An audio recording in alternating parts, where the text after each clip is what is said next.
welcome to the Wild Wild West podcast.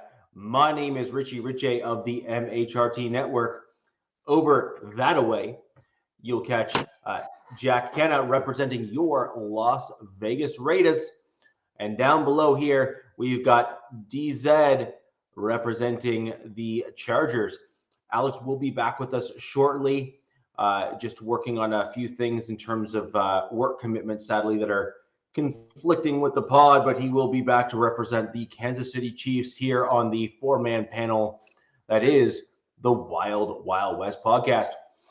Obviously, guys, there is but one thing to discuss, and that is the NFL draft.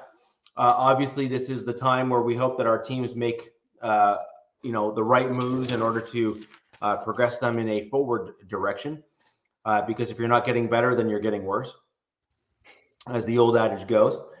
True. And in addition to that, we have a bit of a divide. And just to kind of let everyone know in terms of what we're going to be talking about on today's show, we are going to be saving the UDFAs, which I actually believe are in such a unique class just because they have a much tougher road to get onto each of our individual teams than, say, our draft class typically would. And the AFC West has a pretty storied history, with the exception of the Chargers, of having a robust UDFA class that typically makes their rosters most years. The Broncos have one of the longest streaks of any NFL team of having a UDFA making the roster.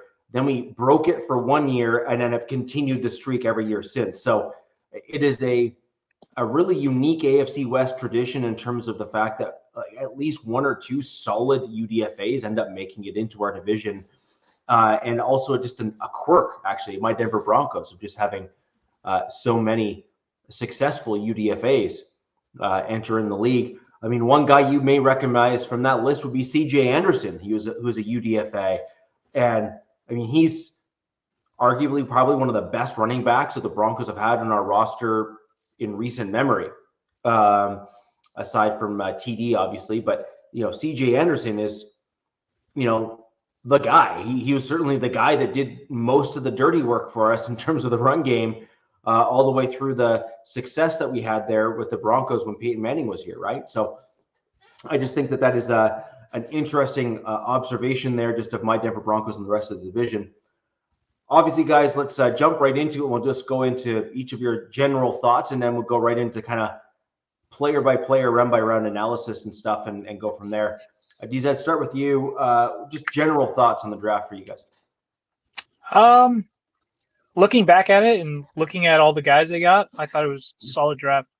I can see a lot of these guys being contributors year one, like season one, week one. I can see them all playing a part. I felt like the board fell to us kind of weird in the first round, hence that selection they made at 22. But overall, pretty stoked on it. Digging into a lot of these prospects. I see the path for a lot of these guys, especially picks 1 through 5 are guys that I see as major contributors if things work out well. And yeah, man, we shall see. But overall, yeah, I thought it was really good. They got two guys that were my guys, round 2 and 4. So I was pretty stoked on that. Jack, what about you? I got to say that they hit it out of the park this year. It was a really exciting draft. This is the most they've had. They turned it into 11 draft. Start off 9, turned it into 11. Most draft picks since 2007. So it made watching the entire draft an exciting process because they're always around the corner to get another pick. And I cannot argue with anything that they pretty much did. It's a total Pete Carroll style draft. And I see the potential, possibly up to 4 guys starting in year one. So I'm looking for digging into these guys. Some of them I didn't understand at the time because I didn't know. and I didn't draft them in mock drafts. So I'm like, okay, who are these guys? What do they do? What do they bring? And then that, afterwards, you do your research, and it's okay. I can see how these pieces are fitting in the puzzle. And I love the fact that, I'm an inside out guy, and they got two offensive big men, 2 defensive big men, and they put a lot of pieces around that. And it was definitely geared towards the offense this year. The back-to-back QB selections late, that kind of threw me for a loop. It did. That was one of the things. I'm like, I didn't understand that until reading what they're going to do with, one of the quarterbacks they drafted. Then it's like, okay, now I kind of see where you're going. And when we start talking about the players individually, I'll go in more detail about that. And then after we do our oversights, do you guys just want to go like first round, keep going, circle each of us in order? And then I'd like us to kind of go maybe round by round, and we'll go round by round and discuss each of our draft picks. I like that. And kind of Sounds our thoughts. good, man. And I think the audience here would appreciate that as well. There's obviously gonna be some guys and players that, our audience maybe is less familiar with, but that's where we kind of step in, fill in the gaps. And then it also gives, I think, everyone time to, go in and search Dr. Google there and kind of give them all the draft analysis as we're going to kind of give them the updates. And this is actually one of the benefits of having an AFC roundtable show like this, right? We play each other, more than any other teams ever. So there's just one of those things where it's an important thing to kind of get the information on your opponent and what to expect, because this is the bread and butter. Like, if you don't win the division, you're not going to the playoffs, like guaranteed. And then it's up to your team to then win enough other games to make it to the playoffs, right? And so, the first step in every journey for each of our teams is to win the division. And so knowing what your divisional opponents were able to acquire, hoping that they maybe made a mistake, or 5 or 7. Those pesky Chiefs have had this division way too long, man. Yeah, we need to kick them to the curb. And it's also fun too, just seeing what's up, Gord, Ed. I think it's also fun too. The guys that we're going to be talking about today are the guys that we're going to be on the field and be like, oh yeah, we talked about him. Now I know a little something about the guy on the other squad, where before he was just a name on the back of a jersey. Bingo. Yeah. So I guess we may as well start in draft order. Which means Mr. Jack, Kenna. Mr. Kenna. All right. So in the 2025 draft, Raiders on the clock, pick number 6. Fell right in the lap. It's kind of what all the media was saying that was going to happen, and what there was other guys, Raider Nation wanted different players, of course. Pat myself on the back for this. I've been calling this forever. Well, I think a lot of people have. And when we did our mock draft, this is the player that fell, and it was a no-brainer. Run that up to the board. We get Aston Genty, the best running back, coming out of college. Real quick, though, even though there was a trade, the way that the boards fell, it really didn't. The general order in that kind of early part of the first round didn't really change all that much. Not at all. The only thing that changed was which teams took which players. Yeah. And it didn't start getting weird. And sorry, Jai, I'll let you go right into your pick there. It only started getting a little weird once you got past pick 10. Yep. Right. And then it kind of got head scratching, where you're just like, what? That guy wasn't supposed to go to the 20s, and that guy wasn't supposed to go to here, and that guy wasn't so it got really odd as the draft kind of progressed a little bit. But certainly in that top block there, Jack, per our mock draft, generally speaking, it fell in order. It fell in order for your picks for sure, where you had the pick of the litter just like you did in our mock draft. It was just a matter of who went where. The guy that went after you guys, Jack, is the one I thought would be your guys' second choice. I'm sorry, can you say that again? A motorcycle drove by. I couldn't hear you use that. After your guys' pick was Membo, And that I thought Yeah. that would have been, it's either or, it's Genty or Membo. And I think they, either flipped a coin or they really wanted Genty, that generational back. I was right there. Again, the three guys that, I wanted was either Mason Graham, Genty, or Membo. And again, the way the draft lined up, everyone kind of fell in that spot except for, the Jaguars trade a slew of picks to swap with Cleveland. Oh yeah.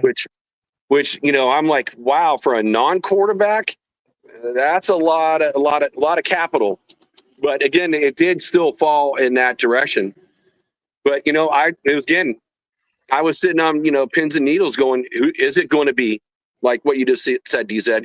Is it going to be Membo or is it going to be Genty? You could go either direction because again, it's a deep running back class, so you can get one of the top tackles, first, and then come back on the backside, and then get your running back in round 2. But I can't say, Genty is like a top, one of the top 3 athletes coming out of this entire draft. I mean, he has more yards after contact than most guys have yards. Yeah. And he fits what a Pete Carroll scheme looks like. And again, it's like you brought this up, and I've read this in several articles. His comp is LaDainian Tomlinson. Yep, they said that a few weeks ago. And I know playing against your Chargers, I did not like facing LaDainian Tomlinson at all. So to have a short guy, like 5'8.5", 5'9", weighing on 210 pounds, he's a little bowling ball. He's going to get lost behind the big offensive line. Again, he's tough to bring down. He's got good vision. He's got good power. And, he came out of college almost breaking Barry Sanders' record. Wow. So getting, a top 3 person out of this draft at number 6 for, just being an athlete and a football player, I was excited. Raider Nation was excited. And I just cannot wait to see what he does. And even like Marshawn Lynch reached out to him. So, I mean, it's fabulous. I was smiling ear to ear, being able to see that this kid is going to come to this organization. And he even flew in like the Raiders brought him in the next day, and he, meeting up with Max and the owners. And so a potential, he's definitely a day one starter. That's for sure. And I think as we go through this, we should also call out if our picks, if we think they will make it, not make it, or a tweener. And this guy is a definitely day one starter because that Raiders running back room was so horrible last year. And the last in the league in rushing, and that is just going to change a lot of dynamics going against your Broncos, Richie, and DZ, your Chargers, and Alex's KC Chiefs. So I just cannot wait to see what he does. And he's not just a runner, he's also a pass catcher. He's a weapon. So you can get him out of the backfield. It's going to be, and then you start pairing them. And as we go through the draft, it's a heavily offensive-oriented draft.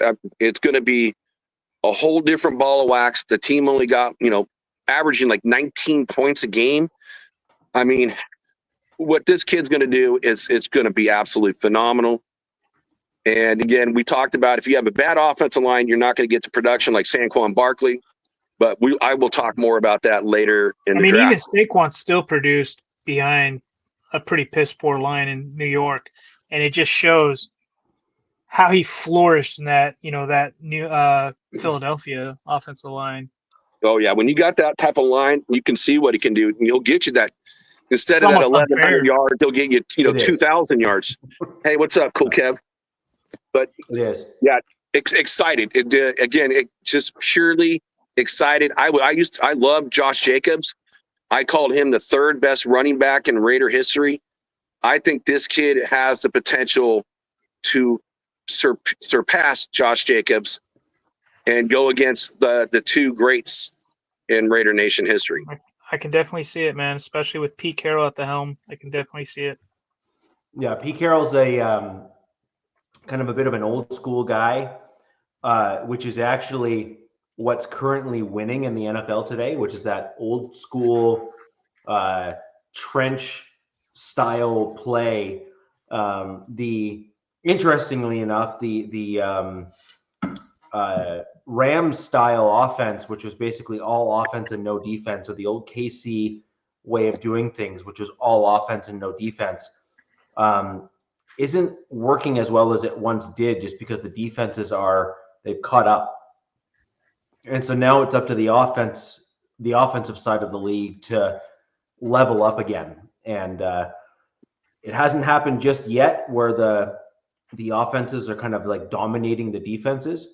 But it'll be very interesting to see kind of where that takes us. And we're starting to see it turn a little bit again. Everybody went away from the running backs to a somehow they got pass-happy league. devalued so quick, and it didn't make any sense. It was like a blink, man. Well, you got to be able to run the ball, and you got that 3rd and 3, that 4th and 2. You got to have that threat or someone that can push the ball to get you that first down and move those chains. And you just can't do it just one. Because what all our defense? What do we all keep saying? Make the team one-dimensional, right? Make the team just pass. Well, when you got good running backs out there, and again, it's like a resurgence. The running backs coming back. That it makes a huge difference. You got to have a balanced squad.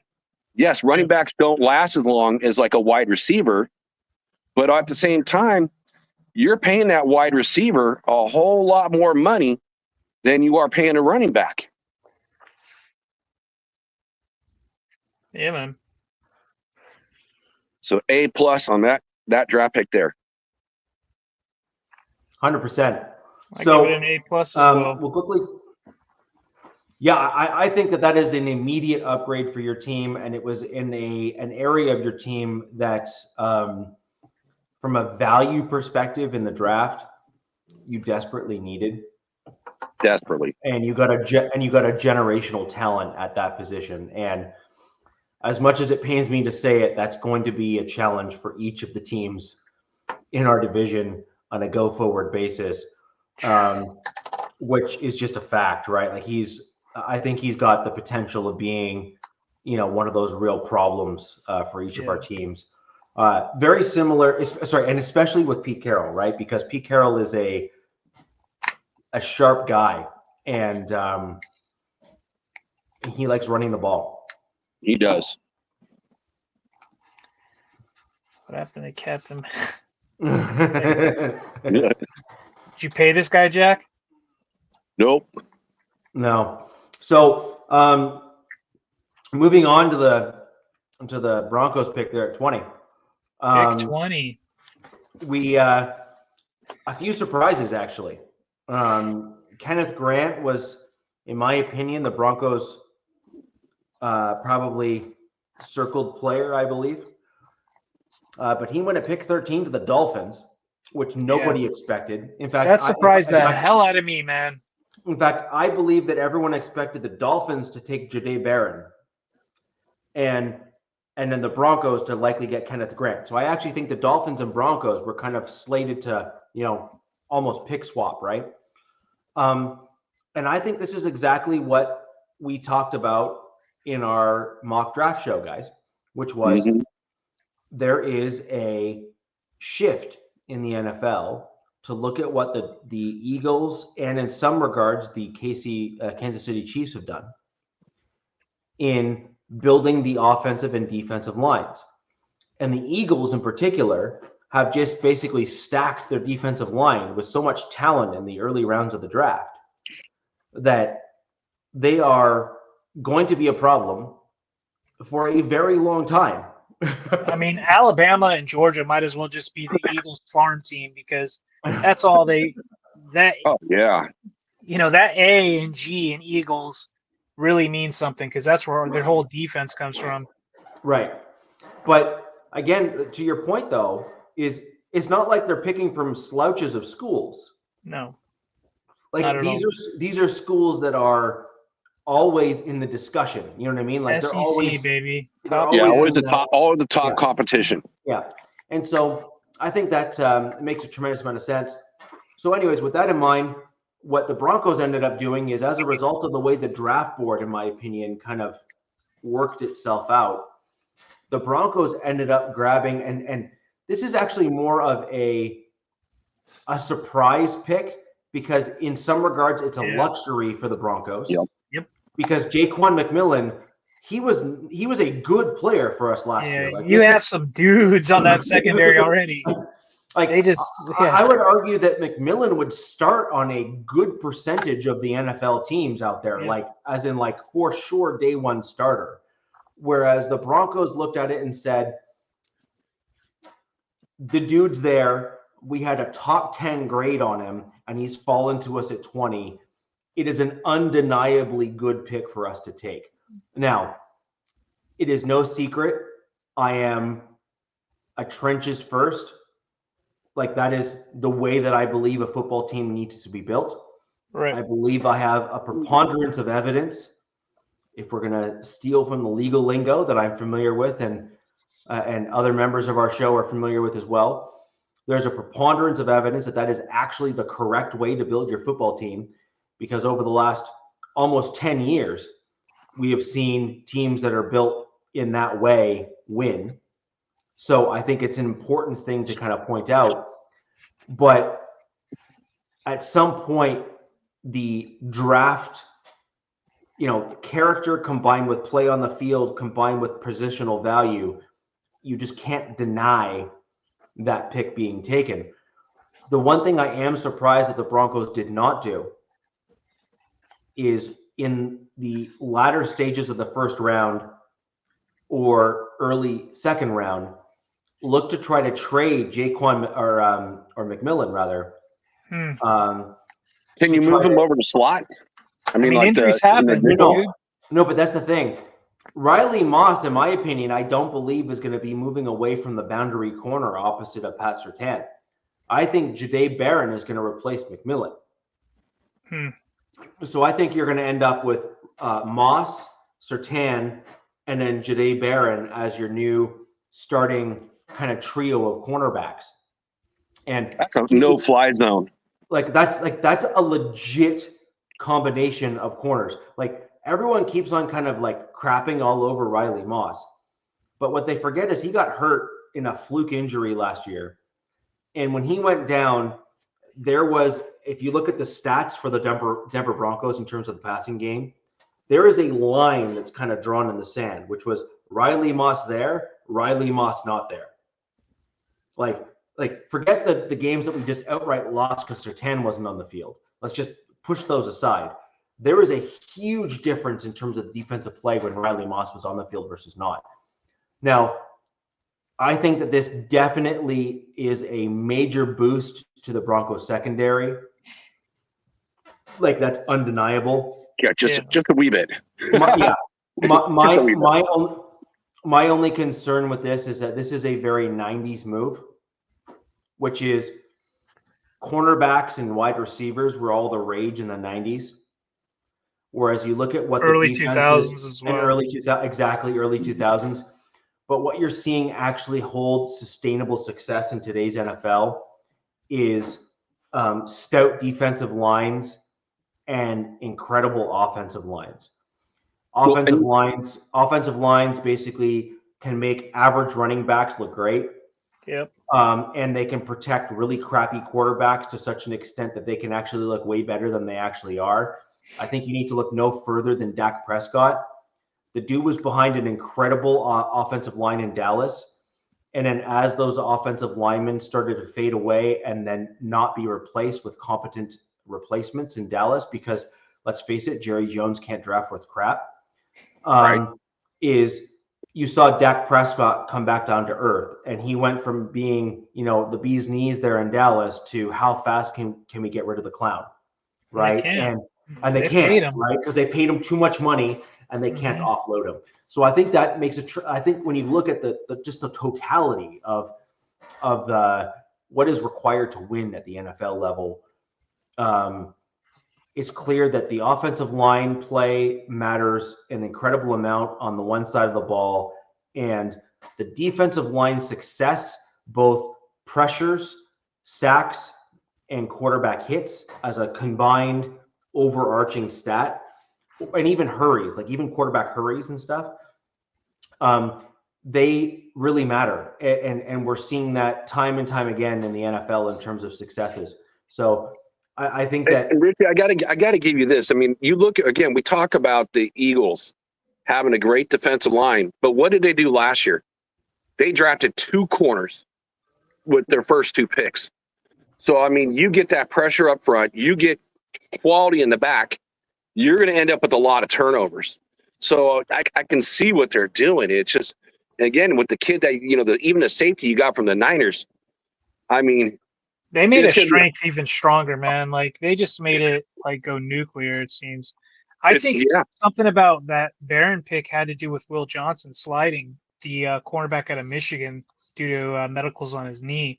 I think the Broncos were like, we are going to get the best cornerback here. Like, they're going to get the best bang for their buck at pick 20. So they got the best cornerback. Mm-hmm. And it's kind of similar to how I feel about my pick at 22. But it was a no-brainer. If you look at the board, it makes sense. It's kind of like a Raven, Eagles kind of pick where they just they already have that position set for years or set for the next season, but they're like, screw it. We're taking the best guy, best player available, and they're doing it. They're not reaching for anybody. And I think just that to was interject there, just because 22 is a relevant pick. 20 is also a relevant pick, but 22 is a really relevant pick. When you're down at 22, you've already selected at that point the majority of the first round. Yeah. Right? And we had a question on our draft show. Do we remember what it was? Hints? So the big question was, are teams going to draft the other positions because there's fewer of them? Yeah. Mm-hmm. And then let the deep positions kind of push deeper into the draft? Yeah. Or are teams going to look at it and say, this draft is too good at those positions, interior defensive line and running back. And also there's a dusting and smattering of a few other players that kind of fit the bill too. But what we saw was NFL teams, and let's be honest here, guys, this is going to be the new way forward for the foreseeable future, right? So I think it's time that we stop listening to some of these draft gurus that are. There's too many, man. Rich, there's too many effing of these guys. Yeah. For months, just seeding the fan bases of all these teams and just brainwashing the hell out of them. Absolutely. But let's look at what happened, though. Like the point is, let's look at what happened. Well, Kuiper's a different animal. Let's just Kuiper's a moron. Let's just put the quaff aside, right? But bottle job quaff at that. But anyways, the point is that when you look at what the teams actually did and how they navigated this draft, NFL teams put all of these draft analysts and fans, or fanalists for that matter as well, which we are, of course. Yeah. But they put all of us on blast, and they said, look, here's the deal. If you haven't picked up on it already, we don't care about flash or, this, that, and the third. We are looking at what is currently working in today's NFL, and that is going to actually be the, elevation factor or the hook factor. So like when you see a guy gets picked up, and elevated by someone that they're friends with or whatever, I call that the hook factor, right? So what's the hook factor or the elevation factor for these players? Well, in this year's draft, it was the fact that these defensive linemen, especially like that cluster of them that all got taken in the first round, they were exceptional in this draft. And NFL teams said, we saw what the Eagles did and it worked. We've seen what the Chiefs have done and it has worked, because the Chiefs and Eagles are both doing trench play, right? Yeah. And so before it was cool, right? Before it was the thing to do, right? Yeah. They set the tone. And now all of these other NFL teams are saying, all right, we see what's working. And they're following It's a copycat suit. league. I mean, the NFL is just one giant copycat league. Mm-hmm. You know what I mean? And when you get that type of run too, then other good players at different positions are going to get pushed down. And that's what happened with Jahdae Barron, right? By all accounts, in most other drafts, he would have been a top 10 pick. Why wasn't he? Well, Kenneth Grant, for example, was taken at pick 13. Why? Surprising. Why? Trench play. That's trench play. Like the Eagles. Eagles. Like Eagles, Yeah. Eagles. Like that's the point. Yeah. So, anyways, I'm not trying to take away from the Chargers pick, but it's one of those things where I would argue the Chargers followed suit as well, which is when you look at what's winning games, you have trench play, you have first off, we'll call it defensive line play, offensive line play, and then in addition to that, the running game is making a resurgence in the NFL in terms of what matters and what is valued the most.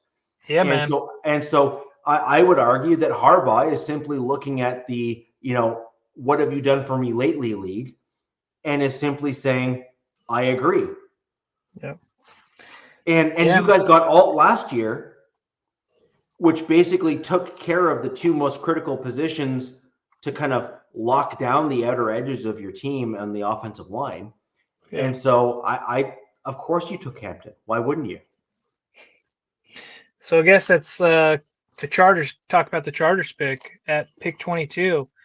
And to be honest, for me and a lot of fans, it was a surprise picking a running back at pick 22. But it shouldn't be a surprise because we need to pay the attention to what Jim Harbaugh and Joe Ortiz tell us. And if you look at the stats, the running game didn't work for the Chargers in 2023 or 2024. It was there were spurts where J.K. Dobbins would have it was flashes. Yeah. So Greg Roman, who is not a fan favorite, but we got to pull back the reins on this. His system never really came into play last year. They could really never get their run first centric play action, to work throughout the majority of the season, and it showed against really good teams. It was the offense was just putrid, pathetic against these really good teams, really good defenses, and it all fell on Justin Herbert's shoulders, like the previous 4 or 5 seasons he's been in this league. And one of the things they said at the closing pressers last year was we did a disservice to Justin Herbert, and I 100% believe that. And at the 22nd pick, they picked Omarion Hampton, who is the only guy that people had in the same breath with Genty or near that Genty kind of, comp. It was Genty, Hampton up here, and everybody else down below. We'll see how this plays off. We'll see how that plays off because Daniel Jeremiah, a guy I kind of look into as kind of these draft analyst guys, he actually does his homework, and he had his final mock. He had the Chargers picking Trayvon Henderson out of Ohio State, that shocked the fan base. We're like, whoa, what? And he was on something because, they get Omarion Hampton, and the way the draft fell to the Chargers at 22nd, all these D tackles were gone, and that's who we kind of thought were going to get picked up. And so they went with a best player available value pick. It could have been him or Golden. And in my eyes, they saw a guy that could be a 3-down, 4-down guy. That has way more value than Matthew Golden, in my opinion. Can I just interject really quick on that? Yeah. That is so for everyone in Broncos country, thank you for joining the show. I appreciate you joining us live. Those Broncos fans that are here live, I want to hear your let's go Broncos in the chat, please. I'd like to know who's here, who's not. All right, let's get a Raiders. I'm sorry, the power cut out. You live in Los Angeles under Gavin Newsom, so that's unfortunate. But the point here is, your point there of being an every down back. Okay, that I just want you to keep in mind and keep locked in there. That I think is incredibly important. Now, why do I think that's so important? So as an example, what that does for your team is it allows you to bring your running back onto the field and not be a tell. So for the opposing defenses, they're not looking at Hampton being on the field and being like, oh, they're running the ball. Yeah. Right?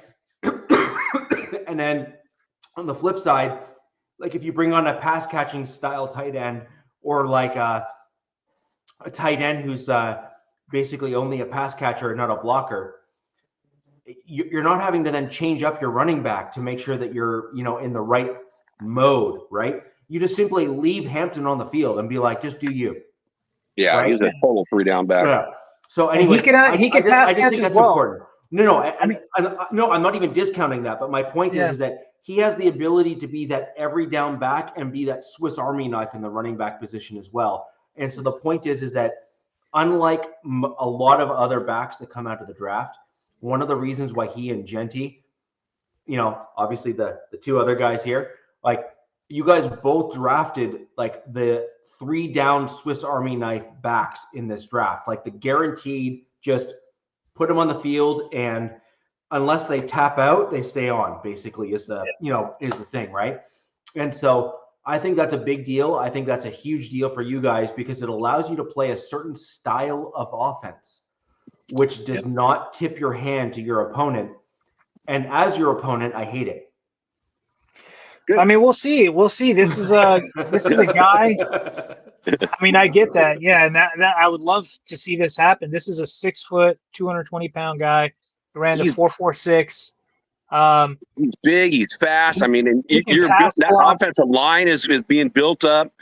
I mean, it's going to be it is pure powerball. But I thought it was kind of interesting when we did in my thought what you guys were going to do. I thought Richie's team was going to get Hampton, and I thought you were going to get Grant. So it's kind of weird how it kind of everything kind of flip flop and changed out a little bit. That's exactly why. And they had that trade. There was some trade working on, I think, with the Eagles and Giants. There was a lot of. I mean, that pick went down to the last second. But I think in the long run, the Broncos actually had a trade with the Broncos had a trade in place with the Giants to move down. And for whatever reason, we chose not to. I would love, as a Broncos fan, so I know what the Giants paid, air quotes, to move up to the 24th pick, back into the 24th pick in the first round. Yeah. As a Broncos fan, I would like to know, just because I think it's good to know where the mind spaces and head spaces of our front office, what draft capital did we turn down for the Giants to move up to our pick? I as a Chargers fan, I'm sure you would like to know too. So, for example, were you offered the same as what they offered for 24? And if so, are you okay with that? I don't have the slightest clue, to be honest with you. Well, that's when they came back in and got Jackson Dart. So, okay, well, I guess the question I would have, since you kind of followed this, and I didn't really try to study this for the show, what again did New York give up to move up to get Jackson Dart originally? So you know what that is, then it's going to be even better. Just give me 1 sec. Anyways, looking back at it, I see how this guy fits, and he's going to learn with Najee for a year, so it's going to be a little thunder and thunder. He was both years in a row. He was second team, all American. He was first team all ACC, and the second year, his last year in college, he didn't have Drake May. He was the whole offense, and he still put up like over 1,000 yards. This kid's built, man. He is a specimen. I am excited to see him. He is. Hold on. Just real quick, Jack, the answer to your question is this. They gave up pick 34, which was the first pick in the second. They gave up pick 99 and a 2026 third round pick to move to pick 24. So that's two picks So just DZ, this is why I'm kind of bringing this up, right? Which is, so pick 34 is the second or third pick in the second or third pick in the second round, right? And then so that's kind of a big deal, right? And then you end up with pick 99, which is, you know, again, a top 100 pick. So like you're stacking top 100 picks at this point. And then a 2026 third. Okay, Now, hindsight's 2020. So let's say if it was something similar. So for DZ, since you know we're talking Chargers, so that means you would have missed out on Henderson because Henderson went to Cleveland with the pick before. So then you would have been with like Junkins. Yeah, there's other guys. Dylan Sampson, that's another guy I really liked. There's other running backs, but or the kid from Iowa. I think what this guy just did by them drafting Hampton, it's like it's a no-brainer that they'll say bye-bye to Najee, and Najee is essentially on his second contract year because, you know, his last year in Pittsburgh, he was playing for a new contract. Now he's on a one-year deal with the LA Chargers, and he's going to be playing for his next contract. So that's a little added incentive for his play this season. And we got Hampton to learn with this guy, which I'm thrilled about. That's a hell of a 1-2 punch.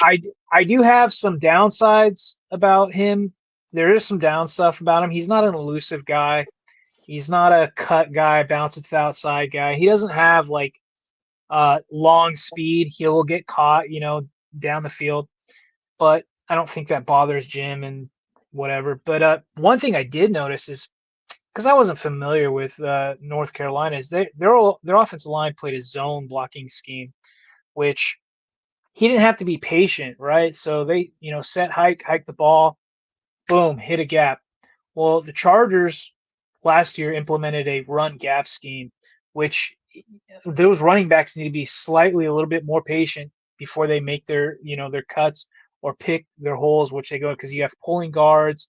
Some of these blocks take a little bit to get going.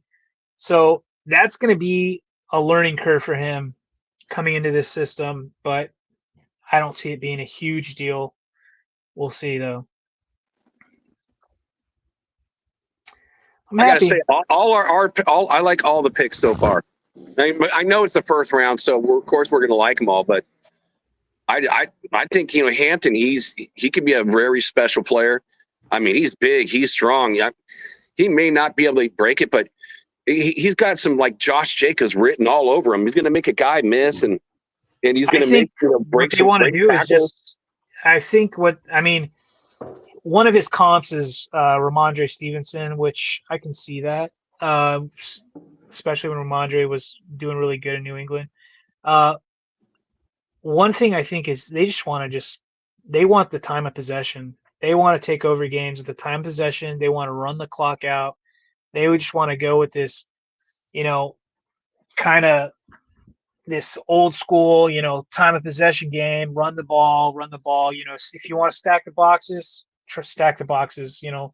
So we'll see. It's going to be fun, man. They're bringing back some old school mentality to the AFC West, and I'm here for it, man. You know, a lot of these young fans, you know, they want the fireworks and they want to throw all over the yard, and that's fun too, especially for fantasy purposes. But this is it's all about wins at the end of the day. I agree. So we are going to move on to the second round. Should we talk about Kansas City's picks, or do you want to leave that? Because I thought their pick, Josh Simmons, was an absolute steal. When we did the mock, that's who I took in the second round. It's someone who I really want him to get. Jack, as much as I would love to talk about KC's picks annoyed the living hell out of me. Yes, they annoyed the hell out of me too. It was like they got guys. They're like, oh, I need this guy. Boom, got him. Yeah. I need that guy. Boom, got him. It was basically like the draft fell to KC as like, hey, you lost the Super Bowl for like these specific reasons. And then here are the guys to fill it in. Here's the guys to fill in all the gaps. I hope that helps you. It's like, that was ridiculous. And people are like, but Josh Simmons, because of it, I think it was an ACL or some knee issue. And I'm like, modern medicine is the thing, man. This guy is going to be just fine in Kansas City. Like, Dude, what a steal. He had a torn patella is what he had. But man, I mean, I agree. The draft, every way you go, that guy was there. It's like someone was like guiding or blocking, like the angel on their shoulder saying, okay, you can't take this guy. You can't take this guy. He's going to drop right to KC. Let's put it this way. When we did our 3-round mock, I had Royals as like a highlighted guy that I really liked. Jalen, yeah. And Casey got him. That guy immediately replaces Sky Moore and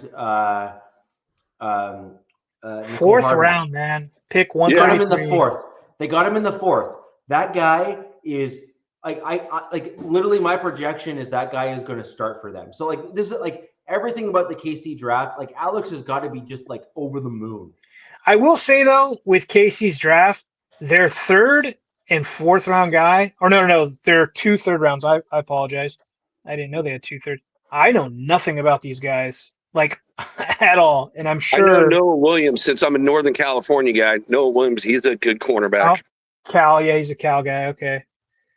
But the Ashton Gillette guy, the DN out of Louisville, I'm like, I have no clue. And that's I don't know. But they got Omar Norman Lott too. I mean, I picked him up in several, mock drafts.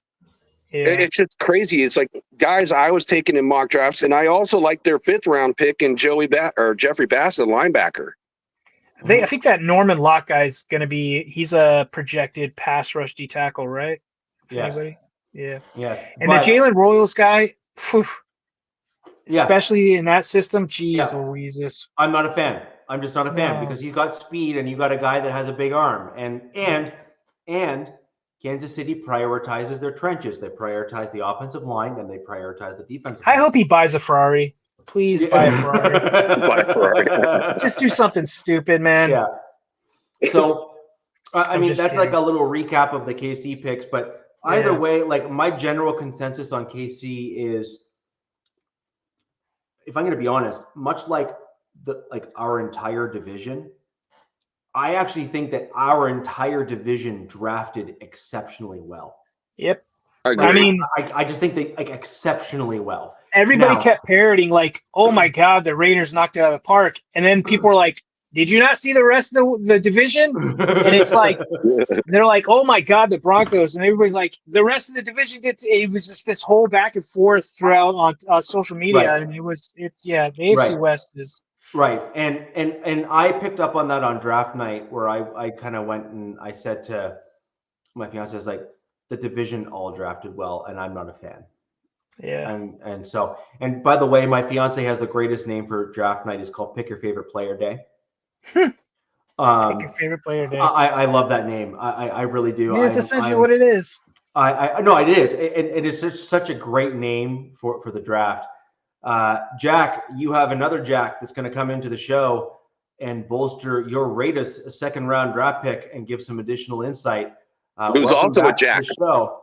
Well, as I said, it's Jack's, I suppose. We will go ahead. I guess this is pure. Hey, what's up, Cap? Good night and good evening, everybody. We're going to go ahead and have both of you delve right into your 2nd round draft pick. So let's jump right in.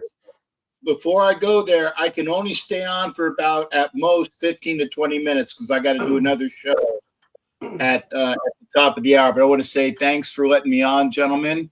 I'm sure that you got a lot. Real quick. Like let's just put it out there.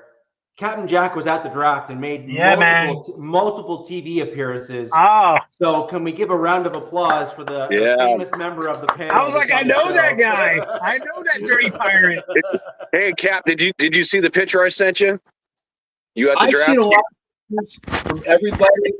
And there are various shots of the same thing, and I love it because there's various exposures, and I haven't even posted them yet because I've had a real pain in the ass event trying to get back from the draft. And it took me an extra night. And today I'm just been vegging. So my only issue with you, Captain, is I noticed the glasses. I only had one issue. Was I don't know how you saw anything because half of your one eye was completely covered with a pirate piece over your glasses. How are you even able to see? It's see-through. Oh, is it really? Oh, really? Yeah. Okay, That's cool. Yeah. All right, that's cool. It's not totally see-through, but it's the very first eye patch that I had, and originally it was darkened in with with some like a fake sunglasses, like a cheapy, zippy top fake sunglasses.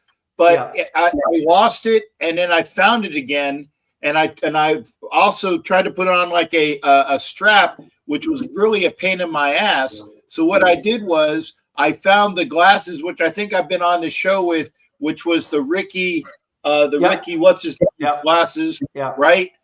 And I took them to my optometrist, and I put my real prescription in the cheap glasses with the pirate thing in there, and then I super glued the outside of what I've been keeping for years, which was a see-through device. Now, granted, I can't see all the way through it because there's something in front of it, but it is a see-through glass. So now I have my full prescription with that portion over. So now I don't have to wear my glasses with that strap. It just, I did it all at once. Pretty nice. cool. Awesome. So we don't have captain for very long. Let's make the best of this while we can to get the Raiders' second round draft pick. We already spoke about Ashton Genty. That is an organizational. That's just like a slam dunk. That's like a 3-point swish to win the game. Like that's an awesome pick for your organization. But let's talk about your second round pick. No, I'm going to stop you there because I'm going to stop you there because when we made the pick for Ashton Genty, I was not happy. And the reason why I was not happy was because the guy I wanted, Armand Membo, was the guy that was taken next. Just like last year, I wanted the big offensive lineman, Fuaga, which was taken with the very next pick to the Raiders, right? But I wasn't as sour on Bowers as I was on Genty. And that's nothing to say bad about Ashton Genty. He is the premier running back in this draft. That's not an indictment on him. My indictment was you could draft Jim Brown at his highest level, but if you have nobody blocking for him, or if you have nobody blocking for Geno Smith, who ran for his life last year and did okay, I'm just saying that's a wasted pick. And I said the very first night when I said Genty, I was mad because Membo was the guy I wanted and he was taken next.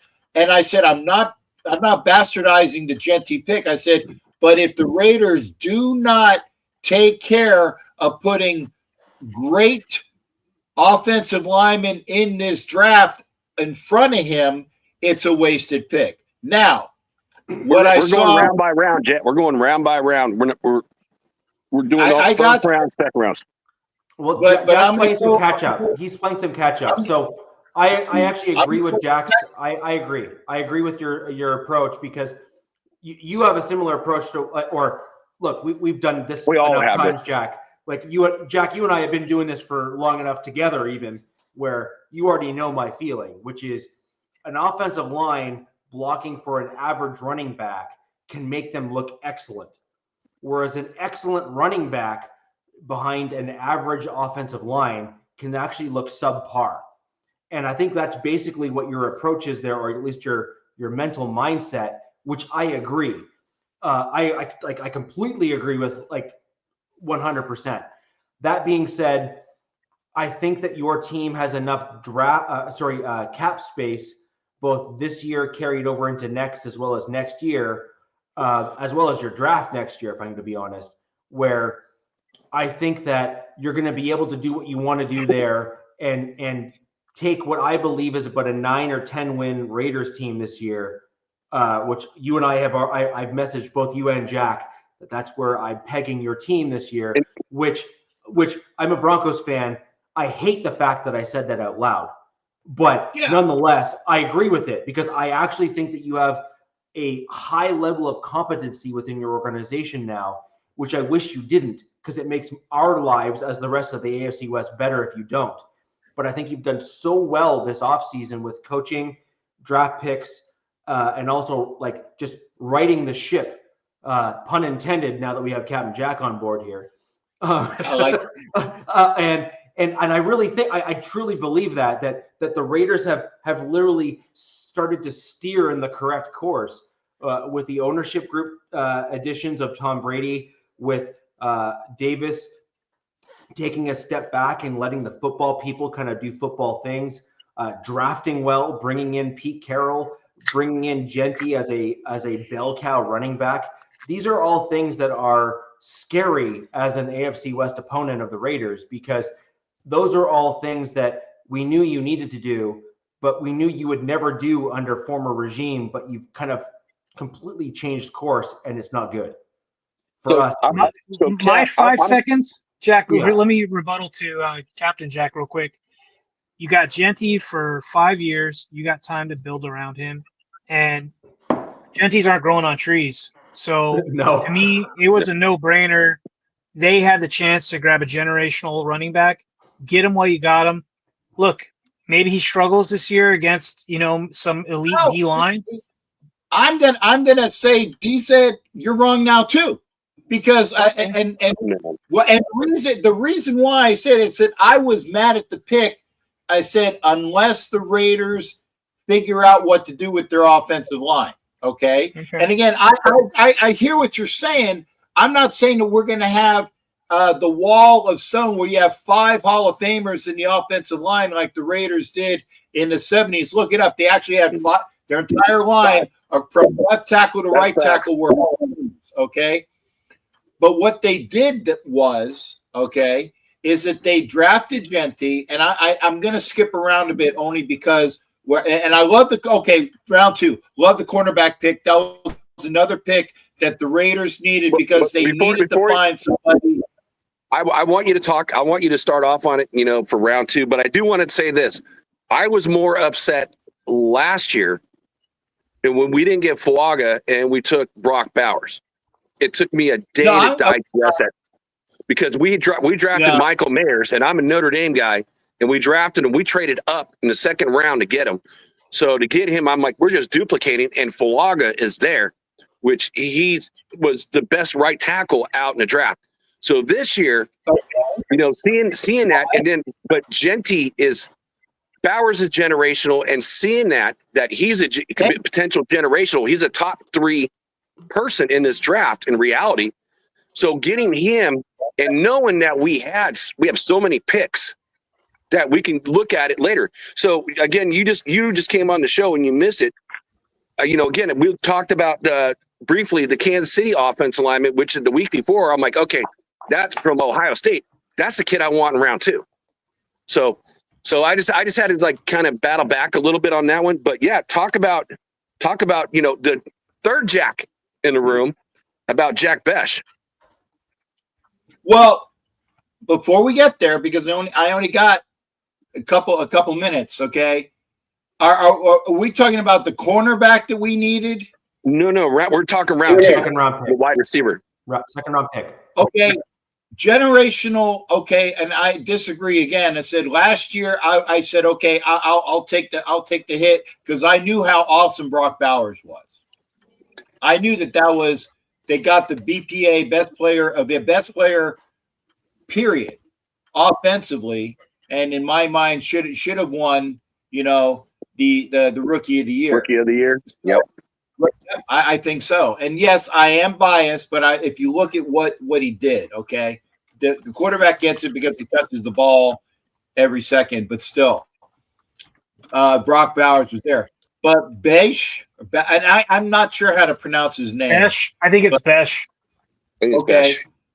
Besh was the best that we could get as far as a gentleman that can go up. He's tough. He's got a good story behind him. And all of these guys that they've been getting have been, dynamic in the fact that they're great character players. Okay. He was a great character player. He fought through a lot of different things. he has about all of, and I got to give love to Angelo for these because he does all my hard work for me. He tells me what I need to say because he actually does the reporting. He has the same physicality of a Fred Biletnikoff, who was drafted like 50 years ago. So, but he catches everything in sight. And by the way, Fred Biletnikoff didn't need Stickum. It was just something that he did as a habit. And, he could catch everything in sight without the Stickum. A la the same way that Lester Hayes did, and God get him into the Hall of Fame. Those jerseys back then, you could totally see that shit all over the jerseys. Right. Yeah. But Besh was the best in that. And we needed a running back. We needed a wide receiver one who basically was almost the same as what we had in Jacoby Myers. So I like that pick. And then when we got to now, when did we get the cornerback? Because I'll be honest, guys, when you're at the draft, you're caught up in the excitement. You say you're screaming for your pick, and then you just kind of like, okay, I had no. Oh, I got to remember not to cuss. I have really no friggin' clue what the Chargers did, what the Broncos did, what the Chiefs did, because I'm caught up in the moment. I'm caught up in the me moment. And I know that the Chiefs scouts were pissed that I said I wanted to get Membo, and they're like, no, we want Membo. He's from Missouri. And I'm like, you guys better trade up into the top 10. And that you got him right there because they wanted Membo as well, being that they were KC gals. So they knew how good he was. I said, well, you guys got to trade up to get him. But Besh, once you find out about him, and again, I'm not a draft Nick, but again, you see the information that comes out afterward. Great pick as a wide receiver that we need. But I'm actually higher on the wide receiver we got out of Tennessee because I'm biased because I'm an SEC guy and I see that guy destroy people. So Jack Besh. Here's the thing: he started off as a tight end. He's like what? He's like 6'2", so he's tall. Not a giant, but he's like 214 pounds. He is a type of player, again, coming from a tight end position. He's a willing blocker. And again, this just ties in because there was other wide receivers that I had higher, than him. So that was kind of a surprise pick for me when there was other guys that were flashier than what he is. Yeah, he's a big body wide receiver. So the big body wide receiver, he's a willing blocker. So he's been kind of like brought up more in a slot, which, again, I'm like, kind of why we got Trey Tucker. Like, why do we need a slot? But you can play him on the outside.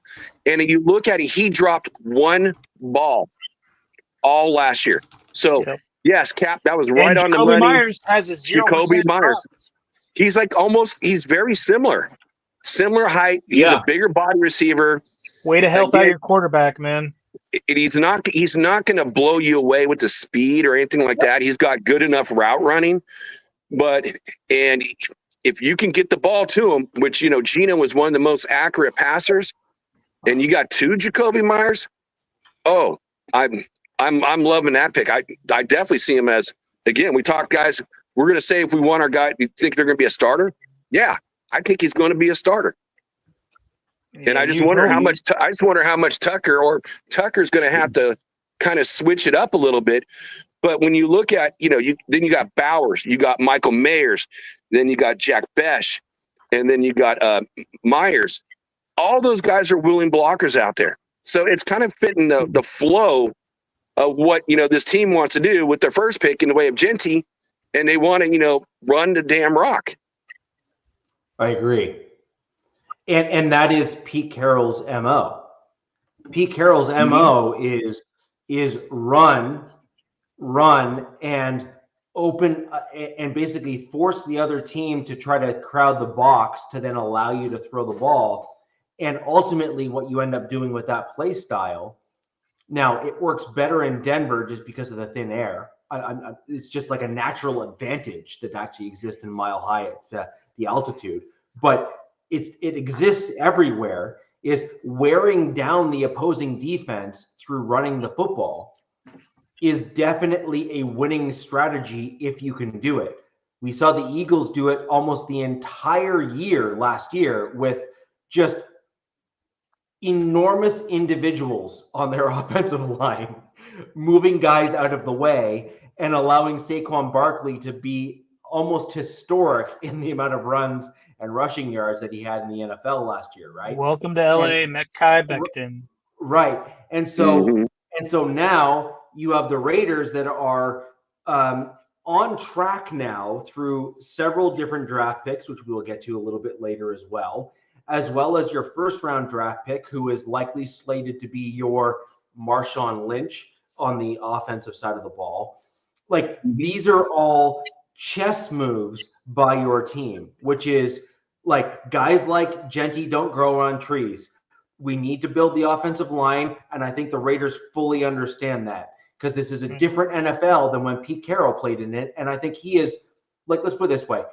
Pete Carroll is a lot of things, but stupid is not one of them, right? Like he is a lot of different things. He is a little boisterous, maybe a little immature given his age, which is kind of funny because he's like, you know, got a lot of spunk for his age, man. You know, but the dude's got a lot of energy for his. He's in better shape than anybody on this board right now. No, he's not. I tell you, he's in better shape than than all four of us. If you take all of our positive traits, he's in better shape than all. Yes, he's probably better shape than me. Yes, definitely. No, I guarantee you, Carroll's not in better shape than I am. But like the point is that Pete Carroll is Rich. I bet any money that Pete Carroll can outrun you. I look forward to the okay. I'm putting, and I will win. You know what? I want to put some money on that too, Richie. I got you. I will win. I promise you. And Liz Captain's going to get like a souped up like scooter that can go like 40 miles an hour or something. No, like I will take that bet any day of the week, and I guarantee you I will win. That's a done deal. Okay. But so anyways, okay. the point is though, is that when you look at what your team has done, you finally have a vision, and different pieces are coming into the vision perhaps ahead of others. And I think that's the Genty versus Membo comment that you just kind of made there earlier when you kind of came on there, yeah. which in terms of people there, you're not going to get too much resistance from me in your approach, because that's my approach as well, right? Like I completely agree with you there. But in today's NFL, that like elite running back is always going to go in like the top 6 to 10. Where and the thing with this with this year's draft is the other linemen outshone the offensive linemen. Like, and I mean D linemen, I mean cornerbacks, I mean running backs. Like, they are so like all world in this year's draft that we just had, that people were saying that there's like 35 running backs in this year's draft that would have likely been a first round running back in most other years' drafts, like 30 or 35. It was some like unreal number. And it is incredible to have that kind of depth at certain positions in a one-year draft. And I think the Raiders got a guy not only that was an elite level talent, but he was the best of the best in this year's draft. And I think that is something to be said for your team, given the fact that you've seen your head coach do some pretty incredible things with a guy who certainly ran similarly to the running back that you just picked up with Marshawn Lynch. And Marshawn Lynch, by the way, was also a very highly touted draft pick as well. It's not like he was a slouch either coming in to the NFL, right? Like, so I think that's another important thing to note as well. Now, I agree with you. An offensive line being able to block can make an average running back look great. And I think that that's a completely different draft approach. But I also think that Pete Carroll wants to showcase the fact that he hasn't lost a touch. and I think that he has a job to keep. And I think that that's part of the reason why you ended up getting Genty, which is I think there would have been a bit of a revolt if he didn't get the running back that is seen by, I don't know, like 99% of all of the coaches and analysts as being a generational talent. And Richie, we'll talk more about that when we get to round 3. Yeah, I agree. So consider I gotta go. Let me quickly just get on to the offensive lineman, only because I gotta go.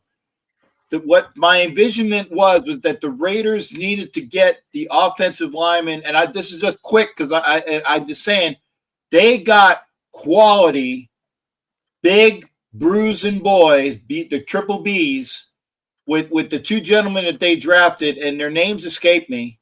I mean, apologies, I Jack will, but they got a premier guard tackle that will project to be a guard, and then a premier tackle who will be a tackle, if not maybe the left tackle of the future, or slide in and be that guy.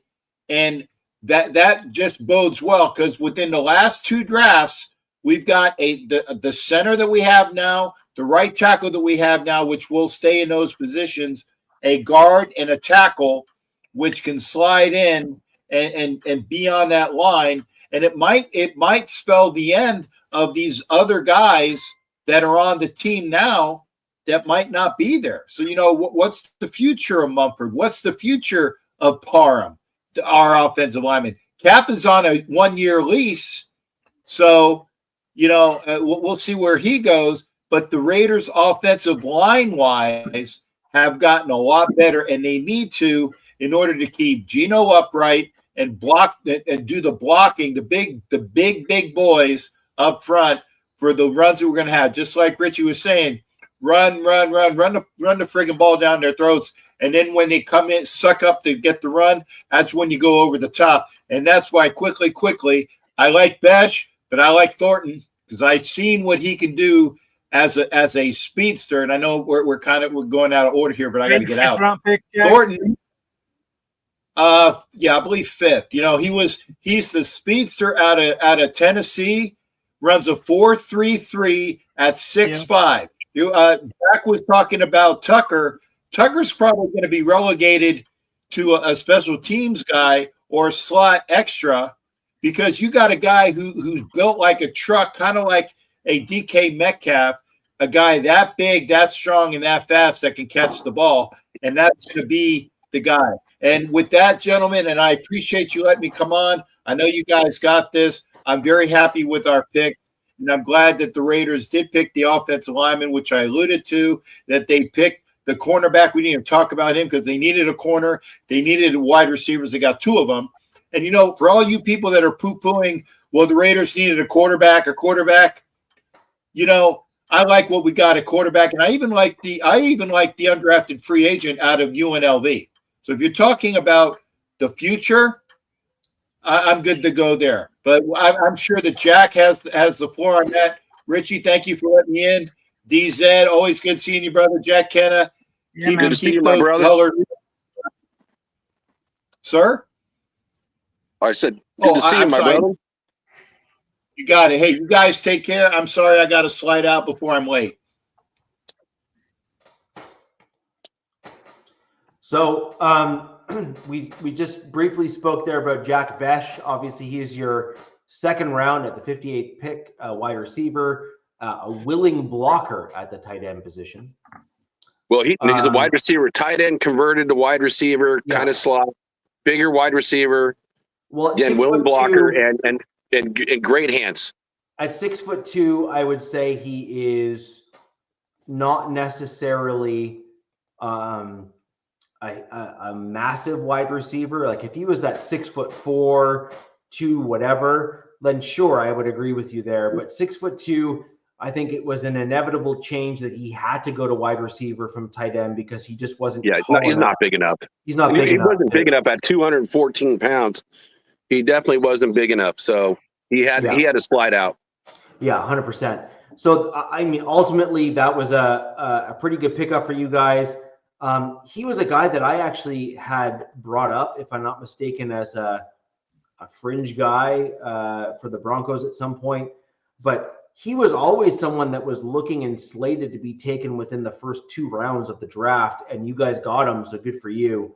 And we got him on a trade back. So the Raiders traded back not once, but twice. So they had pick number 37, went all the way back to, and they got him at pick 58. So value pick too. Right. So with that in mind, I think that's a good segue, Jack. Speaking of trade backs, the Broncos did the thing. We traded not once, but twice back in the second round of this NFL draft. Just for those of you who may have missed it and were not familiar, the Broncos acquired picks 57, 74, and 111 and 230 from the Panthers.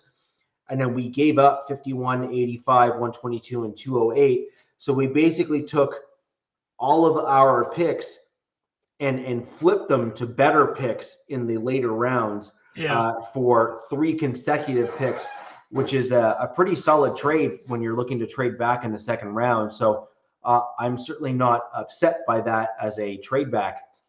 And then we did again when we went back. We got pick 60 and 130 from the Lions in exchange for pick 57 and 230. So ultimately, the Broncos did pretty well when it came to how we were positioning ourselves. And as I understand it, the Denver Broncos, outside of the running backs that were already taken off the board, RJ Harvey was the number 1 guy on their board, and they were targeting him in the second round as one of their draft picks at the running back position. So I think I had a lot of hype around him, RJ Harvey. Yes. A lot of people really like this kid. UCF, right? UCF, that's correct. Now, full disclosure, just putting it out there. I think he's a great running back. I really do like him, and I really think that he's going to be a productive guy for my Denver Broncos. I'm waiting for the but. There is a but. Yep. I have a big concern with RJ Harvey. And now, would that be age? And that is what? Would that be age? No. Okay. No. So I think he has speed. I think he can catch, and I think he can run the ball. Yeah. My big concern is exactly the reasons why I liked Amari and Hampton and what we spoke about with your first round draft pick, which is RJ Harvey was not asked to pass pro almost at all. Yeah. And my Denver Broncos, like just generally speaking, have already gone through something similar to this. And that is with Philip Lindsay. Philip Lindsay went for 2 consecutive years with 1,000 rush yards. There was no denying that in the right system with the right guys and in the right, scheme, et cetera, et cetera, et cetera, Philip Lindsay was a back that had speed, elusiveness, and could produce in certain situations. Underline certain situations. The issue that the Denver Broncos had, especially in his second year, more so than his first, but second year in particular, was the fact that teams were able to key in when he was on the field.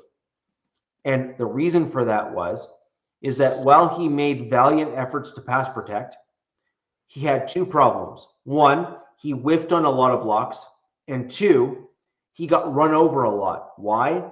He didn't have the kind of the mass or the size.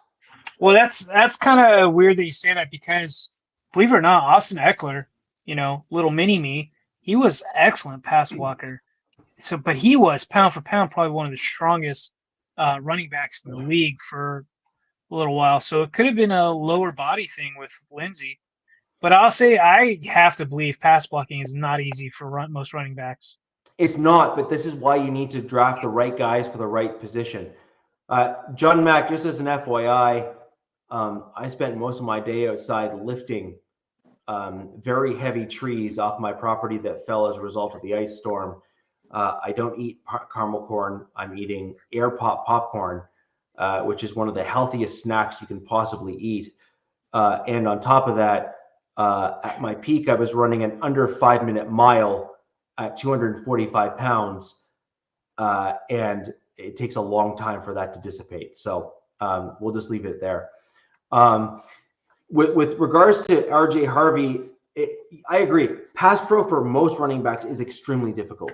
Pass pro in general for transitional running backs coming from college to the NFL is incredibly difficult. 100%. However, there's a few things that I have some concerns with, and this is, I posted this on X, and I will own my takes on this. He's an excellent running back, love his elusiveness, love his vision, and I think he's going to be incredibly productive.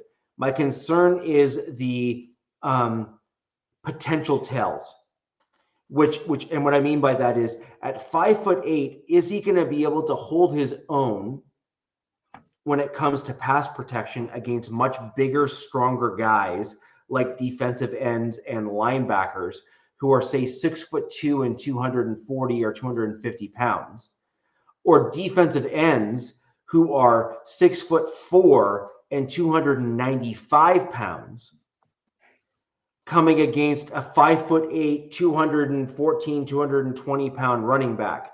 Like, I just think that the problem is that you have a size weight fulcrum issue here with the smaller guy and the much bigger guy, where the bigger guy can actually kind of just, like, he doesn't need to necessarily come at the shorter running back head on. They can come over top and kind of push him down just because they have so much height over him.